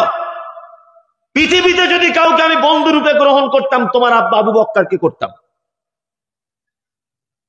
পৃথিবীতে সত্যবাদী হিসাবে যদি আমি কাউকে দেখতে চাই, তোমার আব্বা আবু বক্করকে পেয়েছি। আবু বক্কর, তুমি যে আবু বক্করকে বলো, আবু বক্কর মানে নরম হৃদয়ের মানুষ, এত নরম হৃদয়ের মানুষ। হযরত আবু বকর এত ইনসাফ, আল্লাহু আকবার। মানে আমি এসব কথা বলতে গেলে নিজে ইমোশনাল হয়ে যাই, বলতে পারি না। হযরত আবু বকর কেমন মানুষ দেখুন, তিনি তখন মুখ্যমন্ত্রীর দায়িত্ব পালন করছেন মদিনাতে, মুখ্যমন্ত্রীর দায়িত্ব। সুবহানাল্লাহ, মুখ্যমন্ত্রীর দায়িত্ব পালন করছেন হযরত আবু বকর। গনিমতের মাল এসেছে, কাপড় কাপড়। হযরত আবু বকর সবাইকে কাপড় বিলি করছেন, সবাইকে। তারপরের দিন জুম্মার দিন হযরত আবু বকর জুম্মাতে খুতবায় উঠেছেন, দাঁড়িয়েছেন, দুইটা নতুন কাপড় পরে দাঁড়িয়ে আছেন, দুটা। একটা কাপড় লুঙ্গির মতো পরেছেন, একটা গায়ে দিয়েছেন। খুতবায় বসে আর দাঁড়িয়েছেন, সেই সময় মুসল্লিরা বলছে, আবু বকর খুতবা তোমার আগে আগে এই বিচার হবে। আপনি আমাদেরকে একটা করে কাপড় দিলেন, আর আপনি মুখ্যমন্ত্রী খলিফা, আপনি কেন দুটো নতুন কাপড় পরে খুতবায় উঠলেন? এই জবাবটা আগে দেন। কেন আপনি দুটো নতুন কাপড় কোথায় পেলেন? একটা কাপড় বেশি নিলেন তার মানে? হযরত আবু বকর রাদিয়াল্লাহু তাআলা আনহু মেম্বারের উপরে ছত্তর করে কাঁপছেন। এই কি প্রশ্নের সম্মুখীন হলাম? সাহাবীগণ যখন বারবার বলছে খুতবা পড়ে দেবেন আপনি, আগে বলুন আপনার পরনে দুটো নতুন কাপড় কোথা থেকে এলো? বারবার যখন বলছেন, হযরত আবু বকরের বেটা মসজিদের ভিতরে বসেছিলেন, তিনি তখন উঠে বলছেন, হে আল্লাহর নবী, সাহাবীগণ, তোমরা মানুষের ব্যাপারে ভুল ধারণা করো না। আমার আব্বা এমন এক নেতা, আমার আব্বা এমন একজন খলিফা, আমার আব্বা ফোরাত নদীর তীরে যদি একটা গৃহপালিত পশু যদি মারা যায়, তবু আল্লাহর দরবারে হিসাব দিতে তিনি ভয় করেন। আমার আব্বার পরনে তোমরা যে দুটো কাপড় দেখতে পাচ্ছ, একটা কাপড় আমি আব্দুল্লাহ যেটা ভাগে পেয়েছিলাম, আমার আব্বা লম্বা চওড়া মানুষ, একটা কাপড়ে আমার আব্বার হচ্ছিল না, ওই জন্য আমার কাপড়টা আমি না পরে আমার আব্বাকে দিয়েছি। আমার বাপ বেটা দুজনের কাপড় পরে আমার আব্বা খুতবা দিতে উঠেছে। আমার আব্বা বেইনসাফি লোক নয়, আমার আব্বা দুটো কাপড় নেয়নি, একটাই কাপড় নিয়েছে, এর নাম আবু বকর, এর নাম আবু বকর। আল্লাহ নবী আয়েশাকে বলছেন, ডেকে, আয়েশা তোমার আব্বাকে তুমি একবার বলো ইমামতি করতে যেতে। হযরত আবু বকর নরম হৃদয়ের মানুষ, মসজিদে নববীর জানলা খুলে হযরত আয়েশা, কে? আমি আয়েশা। কি বলছো মা? আল্লাহ নবী আর নববীতে যেতে পারবেন না, আপনি ইমামতি করুন। হযরত আবু বকর এই কথা শুনে হাও হাও করে কাঁদছেন বাচ্চা ছেলের মতো, যে আল্লাহ নবী আসতে পারবেন না, নবীর উপস্থিতিতে আমি ইমামতি করব কেমন করে? হযরত আবু বকর আল্লাহ নবী সাল্লাল্লাহু আলাইহি ওয়াসাল্লাম বেঁচে থাকা অবস্থায় 17 ওয়াক্তের ইমামতি করেছেন। কত ওয়াক্তের? 17 ওয়াক্তের তিনি ইমামতি করলেন। অধর নয়নে তিনি কাঁদছেন। বৃহস্পতিবার চলে গেল, শুক্রবার চলে গেল, শনিবার চলে গেল, রবিবারের দিন আল্লাহ নবী সাল্লাল্লাহু আলাইহি ওয়াসাল্লাম একটু সুস্থ হলেন। আয়েশাকে ডেকে বলছেন, আয়েশা তুমি একবার মাথাটা তুলে দেখাবে মসজিদে নববীর অবস্থাটা কি? আম্মা জানা আয়েশা আল্লাহ নবীর আস্তে আস্তে করে মাথাটা তুললেন, মসজিদে নববীর দিকে করে দিলেন। আল্লাহ নবী সাল্লাল্লাহু আলাইহি ওয়াসাল্লাম নববীর দিকে তাকিয়ে হাউ হাউ করে কাঁদছেন। আম্মা জানা আয়েশা বলছেন, আল্লাহ রাসূল আপনি হঠাৎ করে কাঁদছেন কেন? কান্নার কারণ কি? আল্লাহ রাসূল বলছেন, আমার জীবনের সবথেকে কঠিন দুটো দিন, আমার জীবনের সবথেকে কঠিন দুটো দিন, আমার জীবনের সবথেকে কঠিন দুটো দিন। এক, আমার চাচা মারা গেল, আমার দাদু মারা গেল, মক্কাতে আমি অসহায়, আমি চলে গেলাম তায়েফের মাটিতে ইসলামের দাওয়াত দিতে। প্রথমে গেলাম তায়েফের লিডারদের বাড়িতে দাওয়াত দিতে। তায়েফের নেতা, তায়েফের লিডারের এত দাওয়াত কবুল করলো না, বরং তারা আমাকে এমন করে আঘাত করলো, গোটা শরীরে রক্ত জমাট বেঁধে গিয়েছিল। আয়েশা সেই দিন পৃথিবীর সবথেকে বড় একাকিত্ব অনুভব করেছিলাম। দুই, যেই দিন আমি উহুদের ময়দানে 1000 সাহাবীদেরকে নিয়ে যুদ্ধতে রওনা হয়েছি, আব্দুল্লাহ ইবনে উবাইয়ের নেতৃত্বে 300 জন যখন চলে গেল মুনাফিকি করে, থাকলো আমার 700 জন সাহাবী, বেঈমান মুশরিকরা আছে 3000 সাহাবী। সেই যুদ্ধতে 70 জন আমার তরতাজা ইয়ং যুবক সাহাবীরা শহীদ হয়েছেন। তার মধ্যে আমার চাচা হামজা রাদিয়াল্লাহু তাআলা আনহু শহীদ হয়েছেন। সেই দিন শহীদ হয়েছিলেন মুসআব বিন উমায়ের, সেই দিন শহীদ হয়েছিলেন আব্দুর রহমান ইবনে আওফ, সেই দিন শহীদ হয়েছিলেন হানজালা রাদিয়াল্লাহু তাআলা আনহু।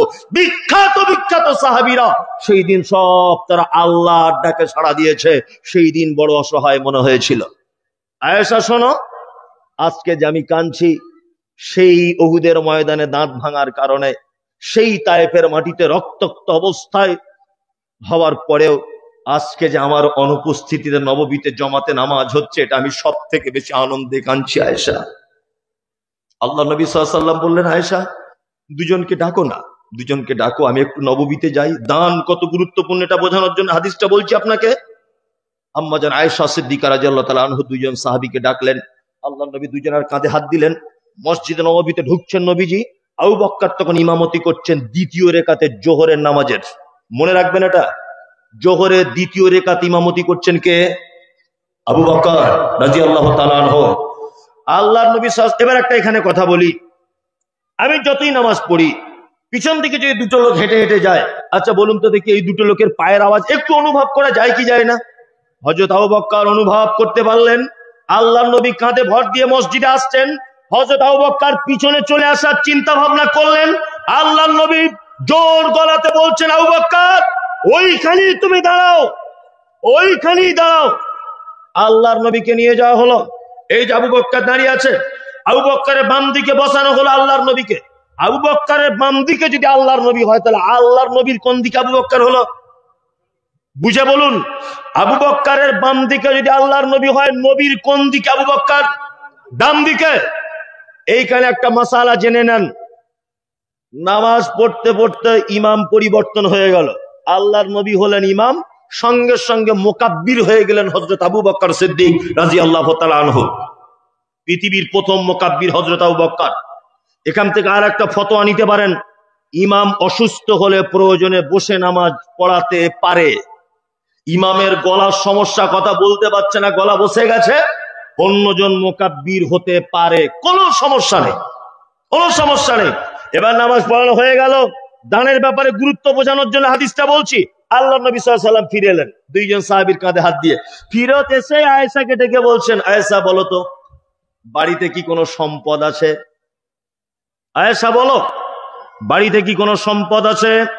আয়েশা বলছেন, আল্লাহি, আল্লাহর কসম, আমাদের বাড়িতে 9টা দিনার আছে। দিনার, ওটা দিনার মানে স্বর্ণের কয়েন, আগেকার দিনে চলতো। দিরহাম মানে চাঁদির কয়েন, আগেকার দিনে চলতো, তাই তো? এইবার আপনাদেরকে বলি, আল্লাহ নবী সাল্লাল্লাহু আলাইহি ওয়াসাল্লাম আয়েশাকে ডেকে বলছেন, আয়েশা, ও আয়েশা, তুমি এইগুলো কেন এখনো দান করে দিলে না? শোনো, কোন নবীর পক্ষে এটা উচিত নয় যে নিকৃষ্ট সম্পদকে নিজের বাড়িতে জমা করে তার রবের সাথে সাক্ষাৎ করবে। আয়েশা, তুমি যদি সাদাকা যদি করে দিতে, তুমি যদি দান যদি করে দিতে, তাহলে আমি আমার রবের কাছে কত গুণ যে বেশি পেয়ে যেতাম আয়েশা। তখন আয়েশা বলছেন, আল্লাহ রাসূল, আপনি অসুস্থ থাকার কারণে দান করতে ভুলে গেছি, এখন আমি দানটা করে দিই। তার মানে আল্লাহ নবী সাল্লাল্লাহু আলাইহি ওয়াসাল্লাম জীবনের শেষ যে কথা আয়েশাকে উপদেশ দিয়েছেন, আয়েশা, সম্পদ থাকলে আল্লাহ রাস্তায় সাদাকা করে দাও। এইটা বোঝানোর জন্য আমি এতক্ষণ ঘুরলাম। আল্লাহ নবী জীবনের শেষ পড়ন্ত বিকালে এসে আয়েশাকে বলছেন, আয়েশা, সম্পদ থাকলে আল্লাহ রাস্তায় দান করে দাও, আখেরাতে অনেক বেশি পাবে। এইবার আপনাদেরকে একটা প্রশ্ন করে বক্তব্য শেষ করে দিব। 12টা 15 বাজে। একটা প্রশ্ন, এই প্রশ্নের উত্তরটা আপনারা সঠিকভাবে দেবেন। আচ্ছা বলুন, এবারে কোথায় দান করলে নেকি বেশি? এটা বলুন, আপনি যেটা জানেন ওটাই বলুন। বলুন। মাদ্রাসায়, এই ঠিক বলেছে, মাদ্রাসায়। আচ্ছা, আপনার টাকা যত জায়গায় খরচা করেন, বলুন তো দেখি কোন জায়গায় খরচা করলে সব থেকে নেকি বেশি? ইয়েস, তাহলে বক্তব্য শোনে, আব্বার মায়ের জন্য খরচা করলে সব থেকে নেকি বেশি। আব্বা আমাকে ভালোবাসেন তো? বাসেন? ও এত ভালোবাসে, মোবাইলের স্ক্রিনে বইয়ের ছবি দিয়ে রেখেছে, আর ও বউ দেখছে আর বলছে, আমার স্বামী আমার পাগল, তাই না? আর আপনার বউকে দেখছেন ওর মোবাইলের স্ক্রিনের উপরে আপনার ছবি, আপনি ভাবছেন আমার বউ মনে হয় আমাকে ছাড়া কিছু বুঝে না। এই পোকা পুরুষ মানুষ, ইঁদুর মারা বিষের প্যাকেটের উপরে ইঁদুরের ছবি থাকে, তাই না? থাকে কি থাকে না? আপনার বউ মোবাইলের স্ক্রিনে আপনার ছবি রেখেছে বলে আপনি কি ভাবছেন? মনে হয় ও আপনার প্রেমে পাগল। ইঁদুর মারা বিষের প্যাকেটের উপরে ইঁদুরের ছবি থাকে। তার মানে কি বিষ ইঁদুরকে খুব ভালোবাসে?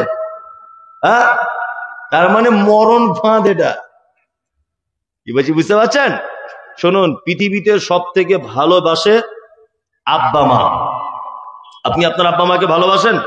বাসেন? আপনার আব্বা মা, আপনার 4 ভাই কি সিস্টেমে আপনাদের কাছে ভাত খায়? পালি। পালি মানে ওর বাপ মসজিদের ইমাম আর ওর মা মুয়াজ্জিন, এরকম ব্যাপার আর কি, তাই না? এরকম। আল্লাহু আকবার। একদম নয়। আব্বা মায়ের সঙ্গে সদ্ব্যবহার করবেন। আল্লাহ সুবহানাহু ওয়া তাআলা পবিত্র আল কোরআনের ভিতরে বলছেন কি, ইয়াসালুনাকা মাযা ইউনফিকুন কুল মা আনফাকতুম মিন খায়রিন ফালিল ওয়ালিদাইন ওয়াল আকরাবিন ওয়াল ইয়াতামা ওয়াল মাসাকিন ওয়াবনিস সাবিল ওয়া মা তাফআলু মিন খায়রিন ফাইন্নাল্লাহা বিহি আলিম। আল্লাহ তাআলা বলছেন, পৃথিবীতে যত খরচা করার জায়গা আছে, সন্তান তার আব্বা মায়ের জন্য যে খরচা করে এটা হচ্ছে সব থেকে শ্রেষ্ঠ খরচা করার জায়গা। কি বললাম বুঝলেন? সব থেকে উত্তম খরচা করার জায়গা কোনটা? সন্তান তার আব্বা মায়ের জন্য যেটা খরচা করে সেটা। এবার আপনাদেরকে ভালো কাজ বলতে বলতে শুধু দানেরটা বলেছি। ওয়াল কাযিবিনাল গায়জা, আল্লাহ তাআলা বলছে যারা রাগকে কন্ট্রোল করে, ওয়াল আফিনা আনিন নাস, মানুষকে যারা ক্ষমা করে দেয়, আল্লাহু ইউহিব্বুল মুহসিনিন, নিশ্চয়ই এদেরকে আমি সবথেকে বেশি পছন্দ করি। আমি আদায়কারী বক্তা নয়, এটা আমি বলে দিলাম আগে থেকে, স্যালেন্ডার। আমি আদায়কারী বক্তা নয়, তবে আপনার কাছে এটা বিনীত অনুরোধ, 10 জন মানুষ অন্তত বলুন যে আমি আমার আব্বা মা মারা গেছে, তাদের জন্য আমি মাদ্রাসায় আমার পক্ষ থেকে আমি 2,000 টাকা দিব। একটা লোক বলুন তো দেখি। আমি 10,000 20,000 টাকা চাইবো না, কারণ আদায়কারী বক্তা আদায় করে নিয়েছে। একটা লোক বলুন তো যে আমি আমার আব্বা মায়ের জন্য আমি বাগিচাপুর মাদ্রাসায় 2,000 বা 1,000 টাকা দিব। একটা লোক বলুন। আরে আপনি 1,000 টাকা দেন। এই পানিটা কি চা চা গন্ধ করছে খুব, এটা অন্য পানির বোতল দেন তো। হ্যাঁ, দেন ভাই, যারা আছেন বলুন। বাঁ হাত দিয়ে নিচ্ছি আমি। হ্যাঁ, ইউনুস বিকট 5,000 টাকা একজন দিয়েছেন। এই যারা চলে যাচ্ছেন ভাই, আপনাদের কাছে বিনীত অনুরোধ থাকলো যে অন্তত